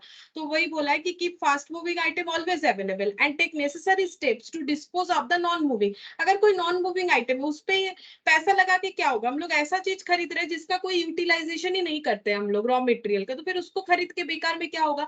तो अगर हम लोग कैटेगरी वाइज डिवाइड करेंगे तो हमारे पास क्या होगा, मटेरियल कॉस्ट कंट्रोल होगा। हम लोग ये आइडेंटिफाई कर पाएंगे कि कौन से रॉ मटेरियल पे पैसा लगा के खरीदे, किसको ना खरीदे। जैसे जो नॉन मूविंग है उसको खरीदना नहीं चाहिए, ठीक है, वो ज्यादा स्टॉक करके क्या फायदा उसका, उस पे सिर्फ पैसा ही लगेगा, उसका तो कोई यूटिलाइजेशन होने वाला है नहीं। तो इस तरह से अगर हम लोग इस कैटेगरी में आप लोग का रॉ मटेरियल को डिवाइड करते हैं तो हमारे लिए हेल्पफुल होता है। मटेरियल कॉस्ट को हम लोग कंट्रोल और रिड्यूस दोनों कर पाएंगे। नेक्स्ट हम लोग पढ़ेंगे VED analysis.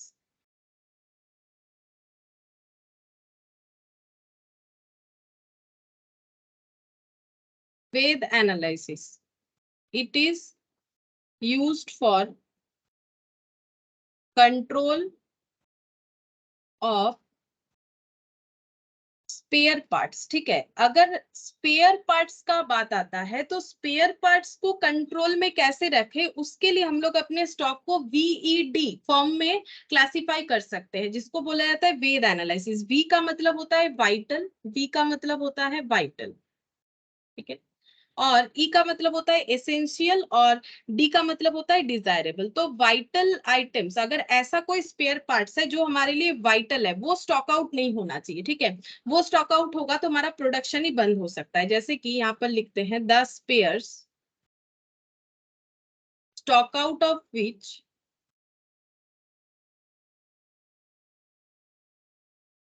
Even for some time, अगर थोड़े देर के लिए भी हो जाए, will stop the production and stock out cost is very high, ठीक है। और स्टॉक आउट कॉस्ट भी बहुत ज्यादा पड़ जाएगा। मतलब जैसे देखो स्पेयर्स, जैसे देखो हम जो पेन से लिखते हैं ना, जिससे ये स्क्रीन पे, उस पेन का जो सामने का जो निब होता है, ठीक है, निब जो होता है उसको चेंज करना पड़ता है। कुछ दिन लिखने के बाद क्या होता है, एक पर्टिकुलर टाइम पीरियड के बाद वो मतलब ऐसे घिस जाता है कि उससे हम लोग लिख नहीं पाते। तो फिर उसको क्या करना पड़ता है, पेन को नहीं चेंज करना पड़ता है, जस्ट सामने जो निब है उसको चेंज करना पड़ता है। वो लगा देने से क्या होता है, फिर से जो है अच्छे से लिख पाते हैं। तो ये नीब का अवेलेबिलिटी रखना, ये मेरे लिए वाइटल आइटम है। क्यों? क्योंकि अगर ये पेन का नीब के बिना हम लिख नहीं पाएंगे, अगर ये मेरे पास अवेलेबल नहीं होगा, क्योंकि ये जो है एक पैकेट में आ जाता है 8 10 15, ठीक है, ऐसे आता है, तो उसका अवेलेबिलिटी मुझे हमेशा रखना पड़ेगा। अगर हम वो नहीं रखते हैं तो हम जो है लिखवा ही नहीं पाएंगे, ठीक है, हम क्लास ही नहीं ले पाएंगे, तो मेरा क्लास का जो काम है वही बंद हो जाएगा। तो वही बोल रहे हैं 10 पेयर्स ऐसे स्पेयर पार्ट्स जो कि स्टॉक आउट होने से समटाइम्स जो है प्रोडक्शन ही बंद हो जाएगा। तो इस तरह की चीजों को हम लोग वाइटल आइटम बोलते हैं, और इसका स्टॉक आउट कॉस्ट भी बहुत ज्यादा पड़ेगा, ठीक है। जैसे मान लो अगर हम क्लास नहीं ले पा रहे हैं, ये मेरे पास है नहीं अवेलेबल, मैंने रखा नहीं, अब मान लो 1 वीक बाद आएगा, ठीक है, ऑर्डर देंगे तो 1 वीक बाद आएगा। अगर ऐसा होता है तो 7 दिन क्लास ऑफ होने का मतलब नॉर्मल रीजन से, ठीक है, ये नहीं होना चाहिए। इस चीज का मुझे ध्यान रखना चाहिए। जैसे मान लो तुम लोगों के पास पेन नहीं है, तुम लोग कैसे लिखोगे? मान लो पेन ऑर्डर दोगे 7 दिन बाद आएगा, तो ये तो तुम लोग के लिए महंगा पड़ जाएगा। तो पेन तो एक नॉर्मल मतलब ऐसा एक आइटम है जो वाइटल हो गया, ठीक है, ये इसके बिना पढ़ाई नहीं कर सकते हो। तो वैसे ही प्रोडक्शन के केस में ऐसे स्पेयर पार्ट्स जो हमारे लिए वाइटल आइटम का काम करेंगे, उसका अवेलेबिलिटी हमेशा रखना चाहिए। उसका स्टॉक आउट होना हमारे लिए बहुत ज्यादा कॉस्ट, स्टॉक आउट कॉस्ट क्यों बढ़ जाएगा? क्योंकि देखो अगर हमारे पास जो है इस तरह के स्पेयर पार्ट्स नहीं है जो प्रोडक्शन के लिए जरूरी है, तो क्या हम लोग प्रोडक्शन के लिए जो भी काम कर रहे हैं उन लेबर को पैसा नहीं देंगे? उनको देना पड़ेगा। जो सैलरीड पर्सन है उन्हें वो भी देना पड़ेगा। डिप्रिशिएशन वगैरह फैक्ट्री का होता जाएगा, लेकिन बस प्रोडक्शन का काम ही बंद रहेगा, तो वो हमारा कॉस्ट बढ़ गया ना। तो हमारा कॉस्ट जो है वो बढ़ गया, लेकिन प्रोडक्शन बंद है, तो इसमें क्या हो जाएगा, लॉस हो जाएगा, ठीक है। तो इसीलिए बोला जाता है कि वाइटल आइटम का अवेलेबिलिटी हमें हमेशा रखना चाहिए। तो एग्जाम्पल के तौर पे, for a car assembly company, engine is a vital part. Engine के बिना जो है असेंबली करना पॉसिबल नहीं है। ठीक है। तो कार मैन्युफैक्चरिंग कोई कंपनी है तो उसके लिए इंजन, जो स्पेयर पार्ट्स में जो इंजन आ रहा है वो वाइटल पार्ट है, ठीक है, उसके बिना प्रोडक्शन बंद हो जाएगा, ठीक है। नेक्स्ट हम लोग पढ़ेंगे एसेंशियल। एसेंशियल मतलब जरूरत तो है लेकिन उसके लिए प्रोडक्शन जो है बंद नहीं होगा। हम लोग थोड़ी देर वेट कर सकते हैं प्रोडक्शन को, उसके बाद आगे कंटिन्यू करेंगे जब वो आइटम अवेलेबल हो जाएगा, ठीक है। तो एसेंशियल का मतलब जरूरत तो है लेकिन ऐसा नहीं है कि प्रोडक्शन पूरा पूरी बंद हो जाएगा। तो यहाँ पर लिखते हैं द स्पेयर्स और material absence of which cannot tolerate for more than few hours or a day, and the cost of lost production is high, and which is essential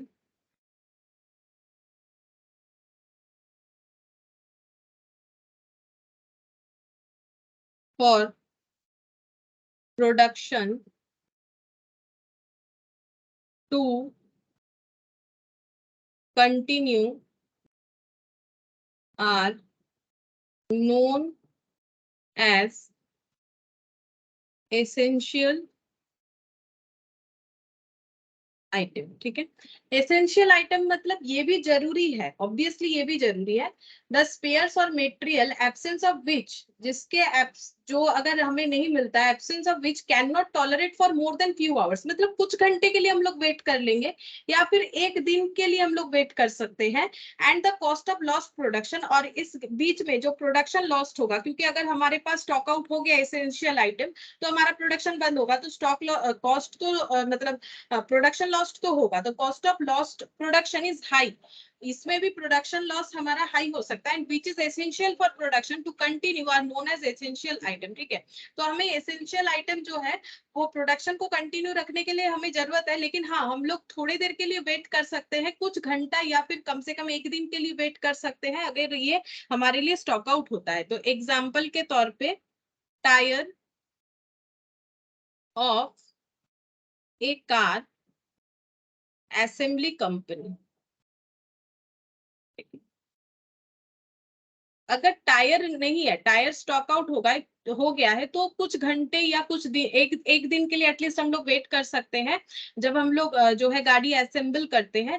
लेकिन ऐसा नहीं है कि इसके बिना हमारा काम हो जाएगा, जैसे कि इंजन के बिना हम लोग बिल्कुल मतलब इंजन के बिना प्रोडक्शन ही बंद हो जाएगा, लेकिन ये जो टायर है इसके बिना प्रोडक्शन बंद होगा लेकिन हम लोग कुछ देर वेट कर सकते हैं।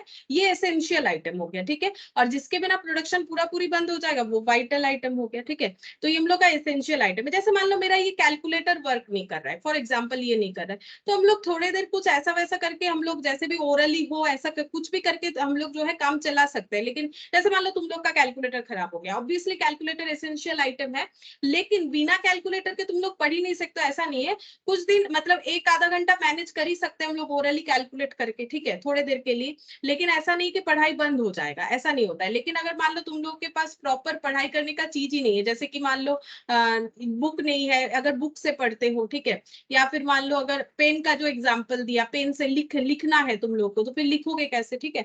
तो वही बोल रहा है कि एसेंशियल आइटम भी बहुत जरूरी है, लेकिन उसके लिए हम लोग थोड़ा सा वेट कर सकते हैं। जैसे tyre of A car assembly company, ठीक है, tyre of A car assembly company, कोई एक कंपनी जो कि कार असेंबल करती है उनके लिए टायर जो है एसेंशियल आइटम हो जाएगा। नेक्स्ट हो जाएगा डिजायरेबल। डिजायरेबल आइटम, ठीक है। तो ये आइटम्स जो है, डिजायरेबल आइटम्स जो है, इसके बिना भी हमारा प्रोडक्शन हो सकता है, लेकिन हाँ ये हम लोग जो है यूज कर सकते हैं अपने प्रोडक्शन के लिए, जैसे कि देखो गाड़ी में जैसे एसी लगाते हैं, सीडी प्लेयर वगैरह जो भी होता है, ठीक है, तो ये सब डिजायरेबल आइटम है, बिना ये सब के गाड़ी नहीं चलेगा ऐसा बात नहीं है, ठीक है, वो तो हमारा मन है कि हम लोग जो है उस पे जो है कंफर्ट बनाने के लिए कर सकते हैं, ठीक है। तो it is those parts which are needed but their absence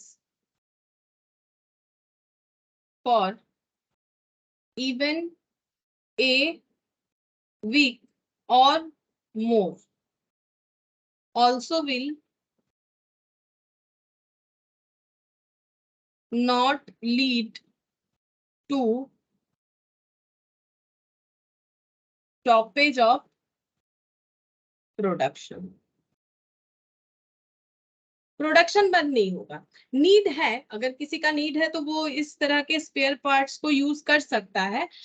तो it is those parts which are needed but their absence for even a week, कम से कम एक वीक भी अगर इस तरह का स्पेयर पार्ट्स हमारे पास अवेलेबल नहीं है, स्टॉक आउट है या फिर उससे ज्यादा, तो इससे हमारा प्रोडक्शन बंद नहीं होगा, ठीक है। जैसे कि AC, CD players, for a car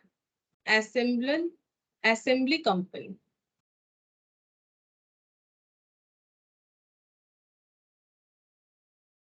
ठीक है। तो ये हो गया हम लोग का डिजायरेबल आइटम, ठीक है। तो इस तरह से हम लोग आइडेंटिफाई कर सकते हैं वेद एनालिसिस, ठीक है। तो ये हो गया हम लोग का वेद एनालिसिस। और जैसे इसको अगर हम लोग जो है नॉर्मल एग्जांपल से भी जैसे देखें तो खाने में जैसे नमक, नमक एक वाइटल आइटम है, बिना नमक के खाना नहीं बन सकता है, ठीक है। बाकी कुछ भी स्पाइसेस हमारे पास रहे या ना रहे, अगर हमारे पास नमक नहीं है तो खाना नहीं बन सकता है, तो नमक वाइटल आइटम हो गया। अब एसेंशियल आइटम में जैसे हम मान सकते हैं कि जो हल्दी वगैरह एसेंशियल आइटम है, लेकिन अगर किसी के पास अवेलेबिलिटी नहीं है तो कुछ देर के लिए या एक दो दिन के लिए काम चला सकते हैं, लेकिन है एसेंशियल, इसके बिना भी नहीं बनेगा, लेकिन कभी कभार हम लोग इसको अवॉइड कर सकते हैं अगर हमारे पास अवेलेबिलिटी नहीं है। और डिजायरेबल में जैसे मान लो कुछ स्पेसिफिक जो है मसाला वगैरह खाने में कोई यूज कर रहा है, तो वो अपना अपना मर्जी है, ठीक है, कि वो अगर नहीं भी रहता है तो ऐसा नहीं है कि खाना नहीं बनेगा, ठीक है। तो ये हो गया हम लोग का वेद एनालिसिस। अब नेक्स्ट हम लोग पढ़ेंगे HML, ठीक है, high medium low, high medium low, HML, यही वाला शायद लास्ट है। ये देखो यहाँ पर on the basis of importance of inventory था, on the basis of inventory turnover, ये क्या है, on the basis of price of item of inventory, ठीक है। इन्वेंट्री का प्राइस क्या है उसके ऊपर डिपेंड करके हम लोग इस पे कंट्रोलिंग रखते हैं। तो यहाँ पर लिखेंगे under this system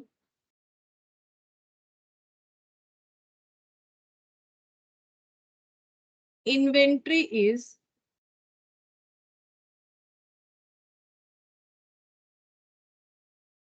classified on the basis of cost of an individual item, unlike ABC analysis when stock are classified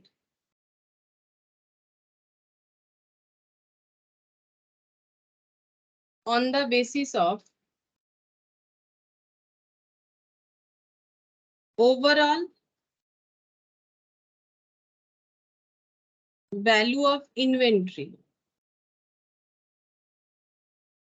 A range of cost is used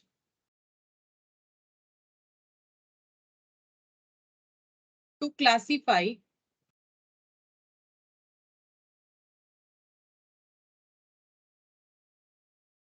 the stock item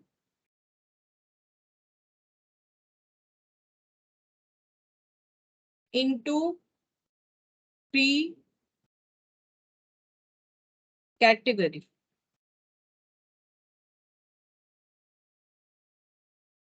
पहला high cost, more priority for controlling, medium cost,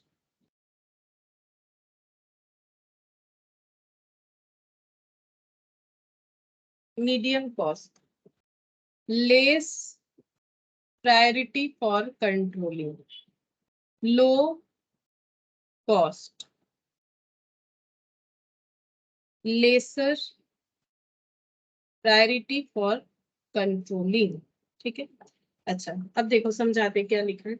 यहाँ पर लिखा है under this system, ये जो high medium low है ये कैसे कैटेगरी जो है बनाया गया है। Under this system inventory is classified on the basis of cost of an individual item, हर एक आइटम का कॉस्ट क्या है उसके ऊपर डिपेंड करके जो है क्लासिफिकेशन किया गया है। जिसका देखो एकदम ये लास्ट लाइन जो लिखा है वो देख के पता चल जाएगा, जो हाई कॉस्ट इन्वेंट्री है उस पर ज्यादा प्रायोरिटी रहेगा, जो मीडियम कॉस्ट इन्वेंट्री है उस पर लेस प्रायोरिटी रहेगा, लो कॉस्ट इन्वेंट्री है उस पर और भी कम यानी लेसर प्रायोरिटी रहेगा कंट्रोलिंग में। ठीक है, तो महंगे चीज पे ज्यादा कंट्रोलिंग, उसको ज्यादा देखभाल करना है, उसको ज्यादा ध्यान देना है तो कंट्रोलिंग ज्यादा, मीडियम वाले पे उतना नहीं, लो वाले पे सबसे कम कंट्रोलिंग। उसके बाद बोला है unlike ABC analysis, ABC analysis में भी तो ये वाला था कि जो महंगा चीज है वो हमारे पास गोडाउन में कम रहता है। ठीक है, और जो मीडियम मॉडरेटली है वो मॉडरेट कॉस्ट है जिसका, वो हमारे पास क्वांटिटी में जो है मीडियम रहेगा, और जो लो कॉस्ट है वो सबसे कम रहेगा। वैसे ही यहाँ पर भी आ रहा है unlike ABC analysis when stock are classified on the basis of overall value of inventory, a range of cost is used to classify the stock item into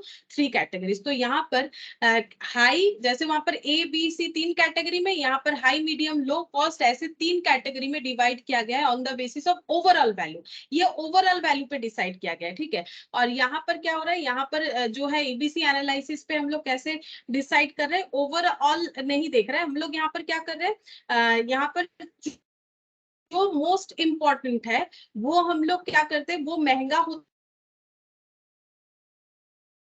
हैं, जो मॉडरेटली इंपॉर्टेंट आइटम होगा उस तरह का आइटम हम लोग moderate वे में खरीदेंगे और उसका वैल्यू भी मॉडरेट होगा, और जो लेस इंपॉर्टेंट आइटम है वो हम लोग क्वांटिटी में ज्यादा खरीद लेते हैं क्योंकि वो हमारे पास सस्ते में मिलता है। ठीक है, तो वैसे ही यहाँ पर जो हाई मीडियम और लो वाला है ये भी हमारा हाई कॉस्ट, लो कॉस्ट और मीडियम कॉस्ट, और ये कॉस्ट जो है ओवरऑल कॉस्ट के ऊपर डिपेंड कर रहा है। ठीक है, ओवरऑल जो भी कॉस्ट निकल के आएगा तो जो महंगा आएगा, जो हाई कॉस्ट होगा उस पर ज्यादा कंट्रोलिंग रखेंगे, जो मीडियम उस पर थोड़ा कम कंट्रोलिंग, और जो लो होगा उस पर बहुत ही कम कंट्रोलिंग, लेसर कंट्रोलिंग हम लोग रखेंगे। ठीक है, अच्छा ये हम लोग का हो गया, ये सब थियोरिटिकली बेसिकली पूछा जाता है। ठीक है, अब हम लोग पढ़ेंगे कि रॉ मटेरियल जो हम लोग खरीद रहे हैं ना तो उसका परचेस प्राइस कैसे डिसाइड होता है। तो यहाँ पर लिखेंगे परचेस प्राइस। ठीक है, परचेस प्राइस रॉ मटेरियल का हम लोग कैसे डिसाइड करते हैं, मतलब जब हम लोग रॉ मटेरियल खरीदने जाते हैं। अच्छा, इस पे ना एक क्वेश्चन है, एबीसी एनालिसिस का एक क्वेश्चन है, वो हम लोग करके देख सकते हैं। एक्चुअली वो हम करके दिखाना नहीं चाहते, उसका आंसर जो है वो हम शो करके समझा देंगे नेक्स्ट क्लास में। ठीक है, वो करके इसीलिए नहीं दिखा रहे हैं क्योंकि नॉर्मली वैसा क्वेश्चन कभी नहीं आता है, लेकिन अगर कभी आ जाए तो हम बता देंगे कि कैसे करके हमें करना है। तो वो काफी लेंदी है उसका आंसर, हम दिखा देंगे, तुम लोग उसको जो है पीडीएफ हम दे देंगे, तुम लोग देख लेना। ठीक है, तो वो हम लोग नेक्स्ट क्लास में करेंगे। ये सारे एनालिसिस पे है,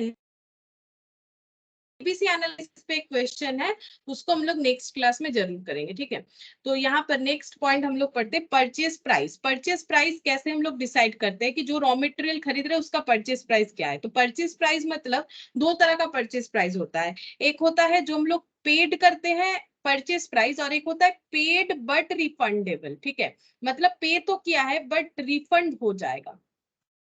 ठीक है, जैसे ऐसा पे कर रहे हैं बट रिफंड हो जाएगा, ऐसा होता है हम लोग का।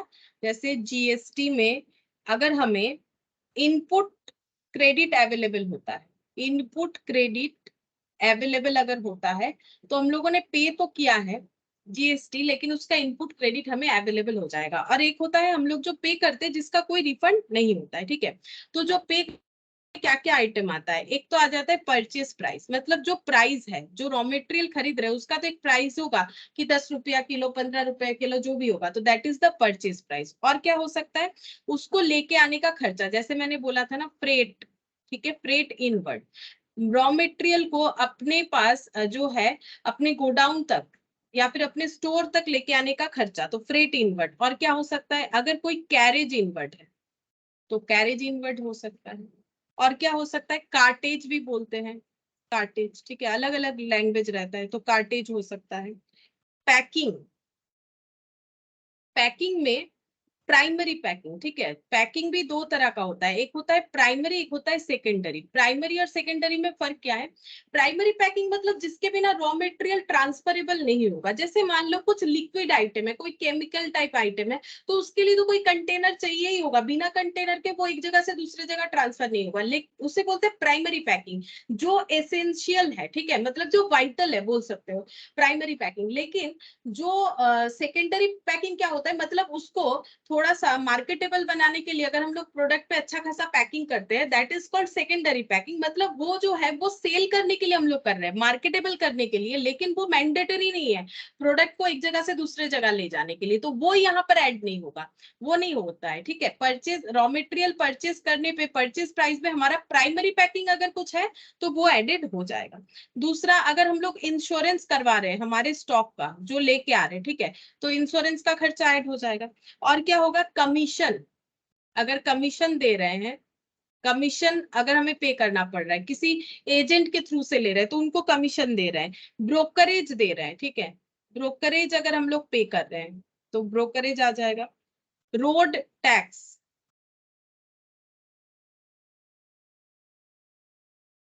टोल टैक्स, ठीक है, तो ये सारी चीज जो है हम लोग के रॉ मटेरियल के परचेज प्राइस में ऐड हो जाता है, ठीक है। और ये जो पे कर रहे हैं बट रिफंड हो जाएगा, इसका हम लोग क्या करेंगे वो देखते हैं। देखो इस क्वेश्चन में तो ये एक छोटा सा लिस्ट दिया है मैंने, ऐसे लिस्ट देके ना पॉसिबल है भी नहीं, लिस्ट कितना सारा चीज लिखेंगे, वैसे पॉसिबल नहीं। बस इतना समझो कि मटेरियल को अपने गोडाउन तक लाने का जो भी खर्चा होगा परचेज प्राइस के बाद, बाकी सारी चीज जो है ऐड हो जाएंगे, ठीक है। तो यहाँ पर एक क्वेश्चन है वो हम लोग करके देखते हैं। इलास्ट्रेशन 1, ये देखो, ये वाला यहाँ पर क्या बोला है, SKD company limited not registered under GST, इन्होंने जीएसटी के अंडर खुद को रजिस्ट्रेशन नहीं करवा रखा है, परचेज किया इन्होंने material fee from A company which is registered under GST, जो जीएसटी के अंडर रजिस्टर्ड है, मतलब जो सेलर है वो रजिस्टर्ड है, जो परचेजर है वो रजिस्टर्ड नहीं है। फिर क्या बोल रहे हैं, the following information is available for the one lot of 1000 unit of material purchase, तो 1000 यूनिट मेटेरियल परचेज हुआ है एक लॉट में, और उसका जो है डिटेल्स दे रखा है, क्या क्या दे रखा है, list price of one lot, एक लॉट का लिस्ट प्राइस, लिस्ट प्राइस मतलब जो लिखा हुआ रहता है प्राइस, ठीक है। ट्रेड डिस्काउंट दिया है 10% ऑन लिस्ट प्राइस, लिस्ट मतलब जो कैटलॉग रहता है उसमें जो प्राइस लिखा हुआ रहता है, अब बोल रहा है कि इस पे डिस्काउंट भी मिल जाएगा 10%, ठीक है। फिर बोल रहा है CGST and SGST credit not available, बोल रहा है क्रेडिट अवेलेबल नहीं है, मतलब पे जो किया उसका रिफंड नहीं मिलेगा, तो इसको हमें ऐड करना पड़ेगा परचेज प्राइस में क्योंकि इसका रिफंड नहीं मिलेगा। तो सीजीएसटी एसजीएसटी ये हम लोग क्या करेंगे, ऐड करेंगे, ठीक है। फिर कैश डिस्काउंट मिल रहा है 10%, ये बता रहे हैं कि कैश डिस्काउंट मिलेगा 10%, will be given only if payment is made with in 30 days, लेकिन एक कंडीशन है कि अगर 30 डेज के अंदर पेमेंट कर दिया जाएगा तो 10% कैश डिस्काउंट मिलेगा। मतलब अभी तुरंत जो है कैश सेल नहीं हो रहा है या कैश परचेज नहीं हो रहा है, हम लोग बोल सकते हैं इस लाइन को पढ़ के कि एक ऑफर है सप्लायर की तरफ से, अगर 30 डेज के अंदर पेमेंट कर देते हैं तो 10% कैश डिस्काउंट मिलेगा। तो अभी तो नहीं मिलेगा, चेक करना पड़ेगा कि 30 डेज के अंदर हम लोग पे कर रहे हैं कि नहीं, जो सेलर है, सॉरी जो परचेजर है उन्होंने कितने दिन के अंदर पे किया। Freight and insurance, toll tax paid, demurrage, ठीक है, और commission and brokerage on purchase, और amount deposit for returnable container, amount of refund on returning the container, other expenses 2% of total cost, 20% of material shortage is due to normal reason, the payment to the supplier was made within 20 days of the purchase, इसका मतलब cash discount मिलेगा। You are required to calculate cost per unit of material purchase to SKD company limited, हमें बताना है material purchase का cost per unit का, ठीक है। तो हम लोग एक एक पॉइंट डिस्कस करके करते हैं। देखो तो यहाँ पर क्वेश्चन नंबर 1, ठीक है, यहाँ पर लिखेंगे calculation of total cost,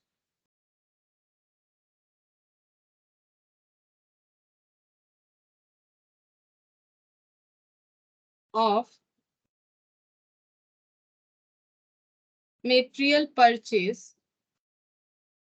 of SKD manufacturing company.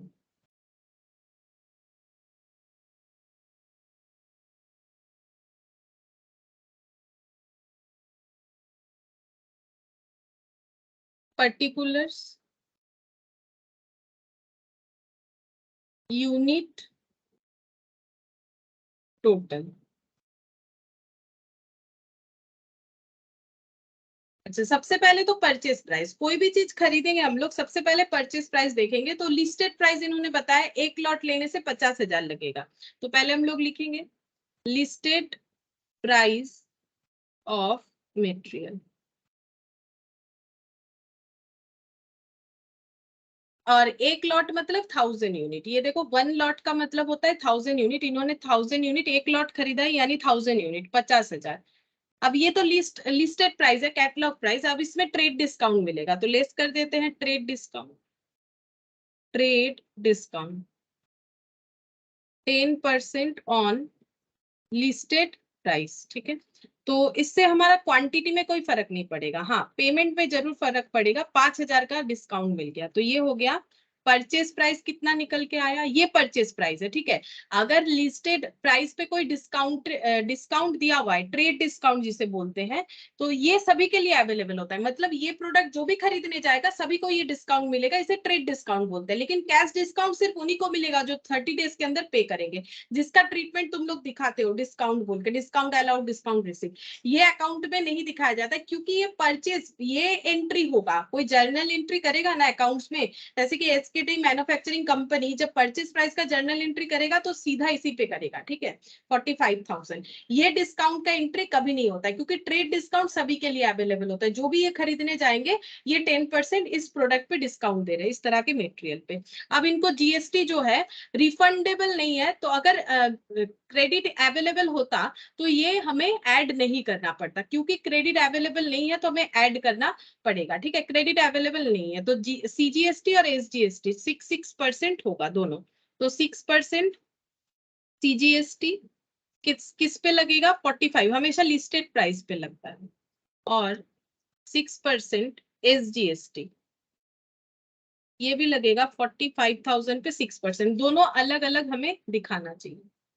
तो 45,000 पे 6%,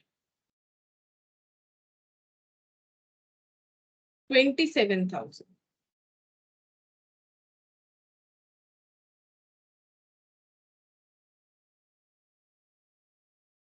टोटल।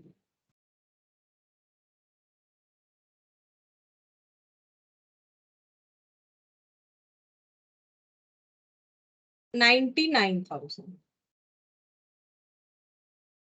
सही बात। 45, 27,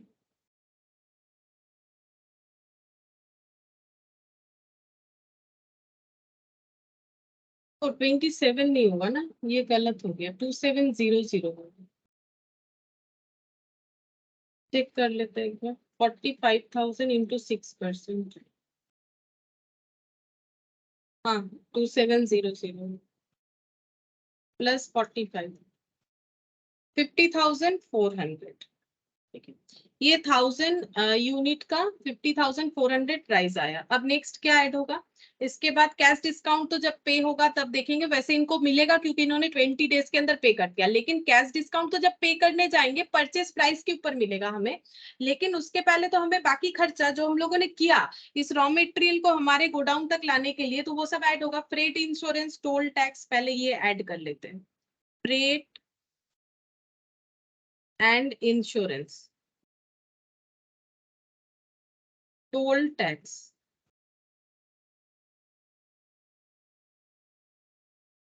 3,400 और 1,000।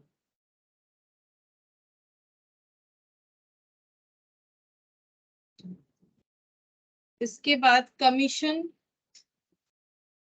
And brokerage,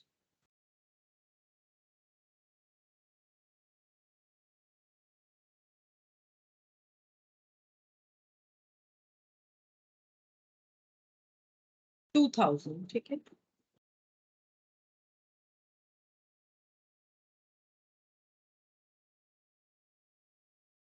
commission and brokerage, उसके बाद यहाँ पर कमीशन एंड ब्रोकरेज के बाद amount deposit for returnable container. Container जो यूज किया गया है रॉ मटेरियल को लेके जाने के लिए, तो उसके लिए एक डिपॉजिट देना पड़ेगा, और जब वापस कर दोगे अगर वो कंटेनर, तो 4000 रुपए मिल जाएगा। मतलब बेसिकली कंटेनर का 2000 का ही खर्चा लगेगा, 6000 डिपॉजिट कर देना है और 4000 रिफंड हो जाएगा अगर हम लोग कंटेनर को रिटर्न कर देते हैं। तो यहाँ पर ऐड करते हैं कॉस्ट ऑफ रिटर्नेबल कंटेनर, ऐसे करके कॉस्ट ऑफ रिटर्नेबल कंटेनर। तो इसमें यहाँ पर नीचे लिखते हैं amount deposited 6000 less amount refund, return करने पे 4000। तो ये कितना हो जाएगा, यहाँ पर 2000 इसका कॉस्ट आ जाएगा, ठीक है।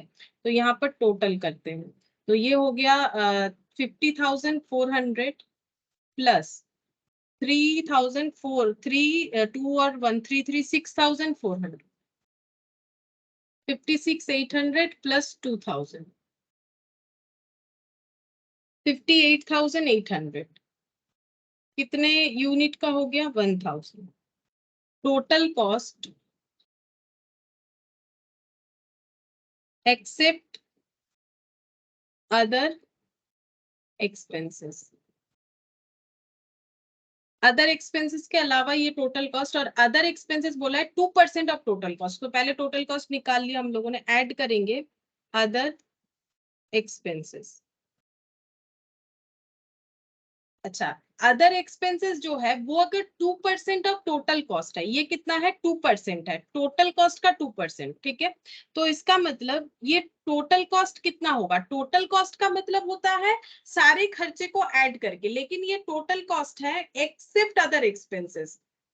अदर एक्सपेंसेस इसमें ऐड हो जाएगा तो ये बन जाएगा हम लोग का टोटल कॉस्ट, ठीक है। टोटल कॉस्ट हमेशा फिर कितना होगा, 100%। ये है 2%, तो ये कितना हो जाएगा 98%। बात को समझो, यहाँ पर हम बोल रहा है कि टोटल कॉस्ट पे हमें 2% लगाना है, और टोटल कॉस्ट जो है वो अदर एक्सपेंसेस जो है वो है टोटल कॉस्ट पे 2%। टोटल कॉस्ट हम लोग अभी यहाँ पर कैलकुलेट करेंगे, ये हमें नहीं पता। तो टोटल कॉस्ट 100%, इसमें अदर एक्सपेंसेस हो जाएगा 2%, ठीक है। और बाकी जो है total cost other than other expenses 98% है, 1200, ठीक है। 1200 होगा, सही बात, 1200 होगा। तो हमें इस तरह से कैलकुलेट करना पड़ेगा। तो हम लोग कैसे कैलकुलेट करेंगे, इसका मतलब ये यहाँ पर दिखाते हैं 58,800 जो है ये 98% का वैल्यू है, तो 2% का वैल्यू क्या होगा, परसेंटेज लिखो या ना लिखो कोई प्रॉब्लम नहीं है, क्योंकि मैंने दोनों जगह से परसेंटेज हटा दिया है। तो 1200, तो अदर एक्सपेंसेस हम लोग का 1200 आ रहा है, जो ऐड करने के बाद हम लोग का टोटल कॉस्ट आ जाता है 60,000, ठीक है। 60,000 आ गया। अब और एक चीज भी हुआ है, यहाँ पर बोल रहा है कुछ नॉर्मल लॉस भी हुआ है। 20% of material shortage is due to normal reason, मतलब कुछ कुछ मेटेरियल जो होता है, मतलब हर एक चीज का एक नॉर्मल लॉस तो होता है ना। जैसे मान लो कि कोई ऑयल वगैरह है, तो वो क्या हो सकता है, वो जो है थोड़ा बहुत लीकेज वगैरह, नॉर्मल लीकेज, हम ये नहीं बोल रहे कि बहुत ज्यादा, ठीक है। तो नॉर्मल थोड़ा इधर उधर तो हर एक चीज लॉस होता ही है, लाओगे तो सारी चीज सही नहीं आएंगे। जैसे कोई फ्रूट्स लाता है तो उसका थोड़ा बहुत तो सड़ ही जाता है ना। तो गुड्स के इनहेरेंट नेचर के लिए, हर एक गुड्स का अपना अपना इनहेरेंट नेचर होता है, उसके वजह से नॉर्मल लॉस होता ही है। तो यहाँ पर शॉर्टेज हुआ है, तो वो शॉर्टेज को हमें कंसिडर करना पड़ेगा, shortage due to normal loss, due to normal loss.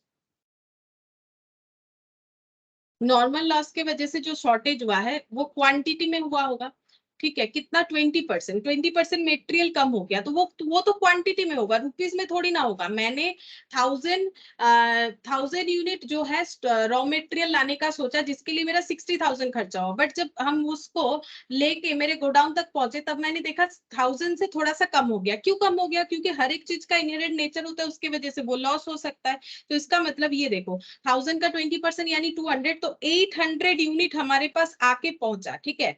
और उसका कॉस्ट कितना है, कॉस्ट थोड़ी ना कम होगा, कॉस्ट तो जितना है उतना ही, क्योंकि कॉस्ट तो हम लोगों ने इतना ही पे किया है और इसमें इतना आ गया। तो नॉर्मल लॉस देखो, पहले हम लोग का कॉस्ट पर यूनिट कितना आ रहा था, अगर 1000 को डिवाइड करोगे 60,000 से तो वो 60 रुपीज पर यूनिट आ रहा था। लेकिन नॉर्मल लॉस होने की वजह से मेरे पास क्वांटिटी कितना आके पहुंचा, 800 यूनिट। अब 800 को अगर 60,000 से डिवाइड करेंगे तो हमें मिलेगा कॉस्ट पर यूनिट। ये देखो कॉस्ट पर यूनिट ये कितना आ जाएगा, ये देखो 60,000 डिवाइडेड बाई 800। ठीक है, 60,000 डिवाइडेड बाई 800 चेक करके देखते हैं कितना होता है। तो ये देखो कॉस्ट पर यूनिट हो गया ₹75 per unit.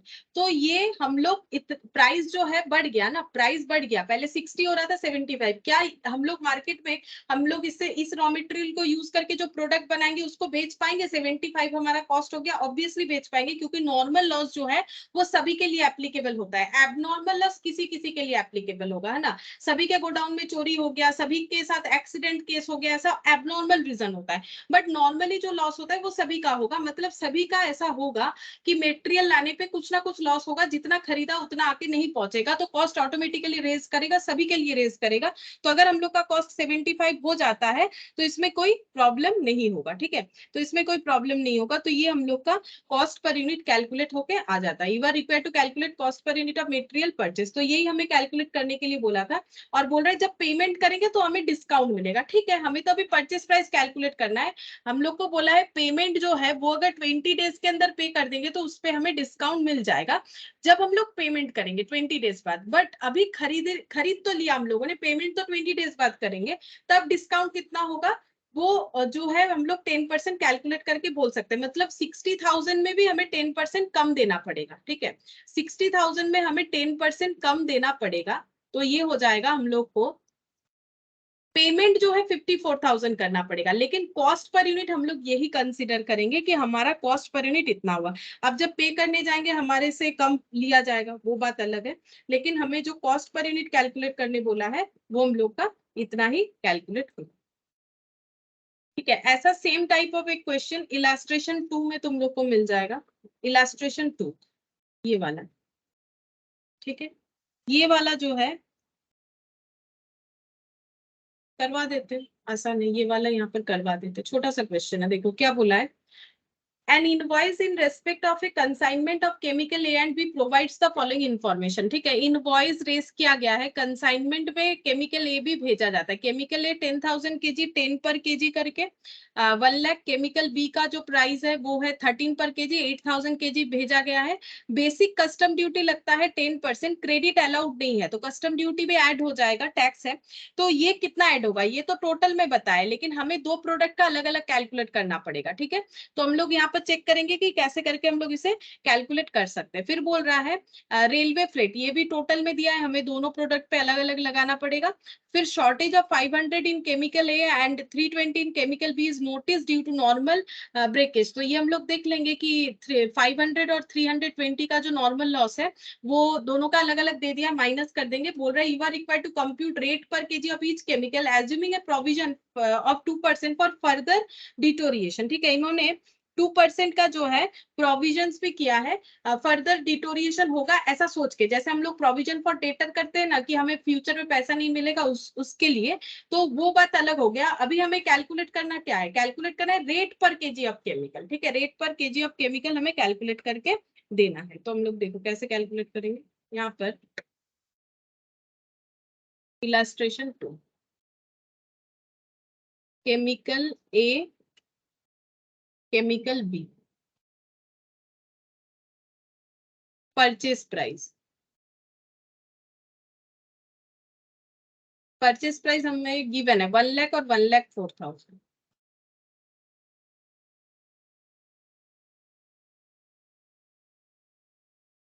Basic custom duty at the rate of 10%। ठीक है, अब कस्टम ड्यूटी हमेशा परचेज प्राइस पे लगता है, तो परचेज प्राइस पे लगा, तो यहाँ पर इंडिविजुअली पता चल जाएगा 10,000 और 10,400। ठीक है, ये हमेशा परचेज प्राइस पे लगता है, तो परचेज प्राइस पे लगा दिया, टोटल देखो 20,400। अच्छा, नेक्स्ट हम लोग करेंगे रेलवे फ्रेट।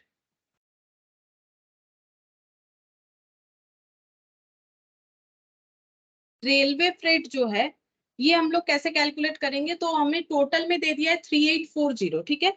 हम लोग क्या कर सकते हैं, क्वांटिटी रेशियो, क्योंकि हमारे पास तो बाकी कुछ अवेलेबल है नहीं, तो फ्रेट नॉर्मली कैसे लगता है, जैसे कुछ ट्रांसपोर्ट होके एक जगह से दूसरी जगह जब कोई प्रोडक्ट जाता है ना, तो वो कितने जगह कवर करता है ट्रक में, उसके ऊपर डिपेंड करता है, ठीक है। कितना स्क्वायर फुट जगह जो है कवर करता है, उसके बेसिस पे जो है भाड़ा होता है। तो रेलवे का फ्रेट भी वैसे ही होगा, जितना जो है किलो, जितना सॉरी जितना किलो यहाँ पर है, हम रुपीस दिखा रहे हैं, जितना किलो जो है हम लोग का मेटेरियल होगा उसके बेसिस पे ही फ्रेट लगा होगा, तो उसी रेशियो में इसको डिवाइड कर देंगे। तो 10:8, ठीक है। 10 ये देखो कैसे डिवाइड होगा, railway freight on quantity ratio, quantity ratio में हम लोग डिवाइड कर देते हैं। क्वांटिटी रेशियो 10:8, 10:8 में हमें डिवाइड करना पड़ेगा 3840 को, तो चेक करते हैं कितना होगा। तो अप्रोक्सीमेशन आ रहा है 2133 माइनस 3840, 1707, 1707 हो जाएगा, ठीक है। अच्छा, अब इसका टोटल करेंगे तो टोटल कॉस्ट आ जाएगा। टोटल कॉस्ट कैलकुलेट करके देखना पड़ेगा कितना आ रहा है।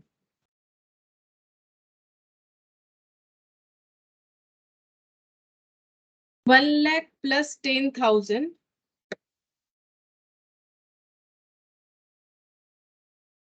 प्लस 2133, तो 1,12,133, और ये हो जाएगा 104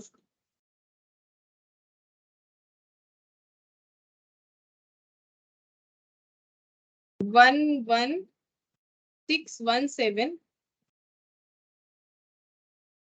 11617 107, सॉरी 116,107, ठीक है। अच्छा, अब हम लोग यहाँ पर टोटल कॉस्ट हो गया, हमें कॉस्ट पर यूनिट कैलकुलेट करने बोला है, तो क्वांटिटी कितना हो जाएगा, क्वांटिटी कैलकुलेट करना पड़ेगा। तो क्वांटिटी कैलकुलेट करते हैं, तो क्वांटिटी के लिए हमें एक वर्किंग नोट बनाना पड़ेगा। उसके बाद हम लोग लिखेंगे कॉस्ट पर केजी। तो पीछे वर्किंग नोट बना लेते हैं, ए और बी, केमिकल केमिकल, ठीक है। तो क्वांटिटी परचेज 10,000 और 8,000, क्वांटिटी परचेज 10,000 8,000। इसके बाद जो है शॉर्टेज 320, ये जो है लेस हो जाएगा, less shortage due to normal loss 500 320, तो ये हो गया 9,500, और ये हो जाएगा 7,680, ठीक है। अब प्रोविजंस भी हम लोगों ने किया है, provision for deterioration,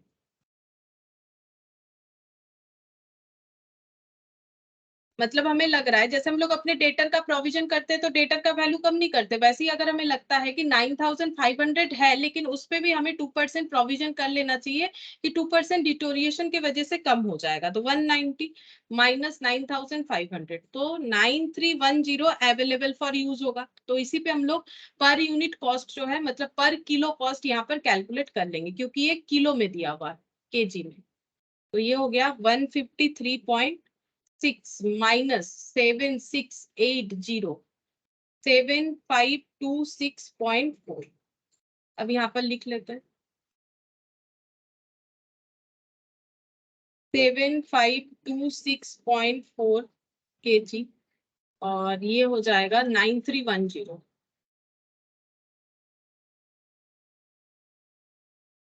112,133 divided by 9,310, 12.04 kg, और डिवाइड करने से आएगा, हाँ डिवाइड करने से ही हमें पता चल जाएगा, और ये भी डिवाइड कर लेते हैं। 116,107 टोटल इतने किलो का 7526.4 डिवाइड करने से आता है 15.4। 426 है तो 43। ठीक है, तो ये हो गया हम लोग का। तो ये पूछा था कि कॉस्ट पर किलो निकालने के लिए तो हमें हमेशा ध्यान रखना है जो नेट क्वांटिटी हमारे पास अवेलेबल फॉर यूज होगा उसी से डिवाइड करना चाहिए। ठीक है, तो ये इलास्ट्रेशन 2 था, ये भी हम लोगों का यहाँ पर कंप्लीट हो गया। ठीक है, इलास्ट्रेशन 2 हो गया। अच्छा ठीक है, फिर आज हम लोग इतना ही करते हैं। ये 3 वाला भी तुम लोग करके, 3 वाला तुम लोग करके देख सकते हो, ये भी परचेज प्राइस के ऊपर है। ठीक है, तो ये हम होमवर्क देते हैं, तुम लोग ट्राई करके देखो। इलास्ट्रेशन 3 ये होमवर्क देते हैं। ठीक है, बाकी हम लोग नेक्स्ट क्लास में करेंगे। ठीक है, फिर आज इतना ही।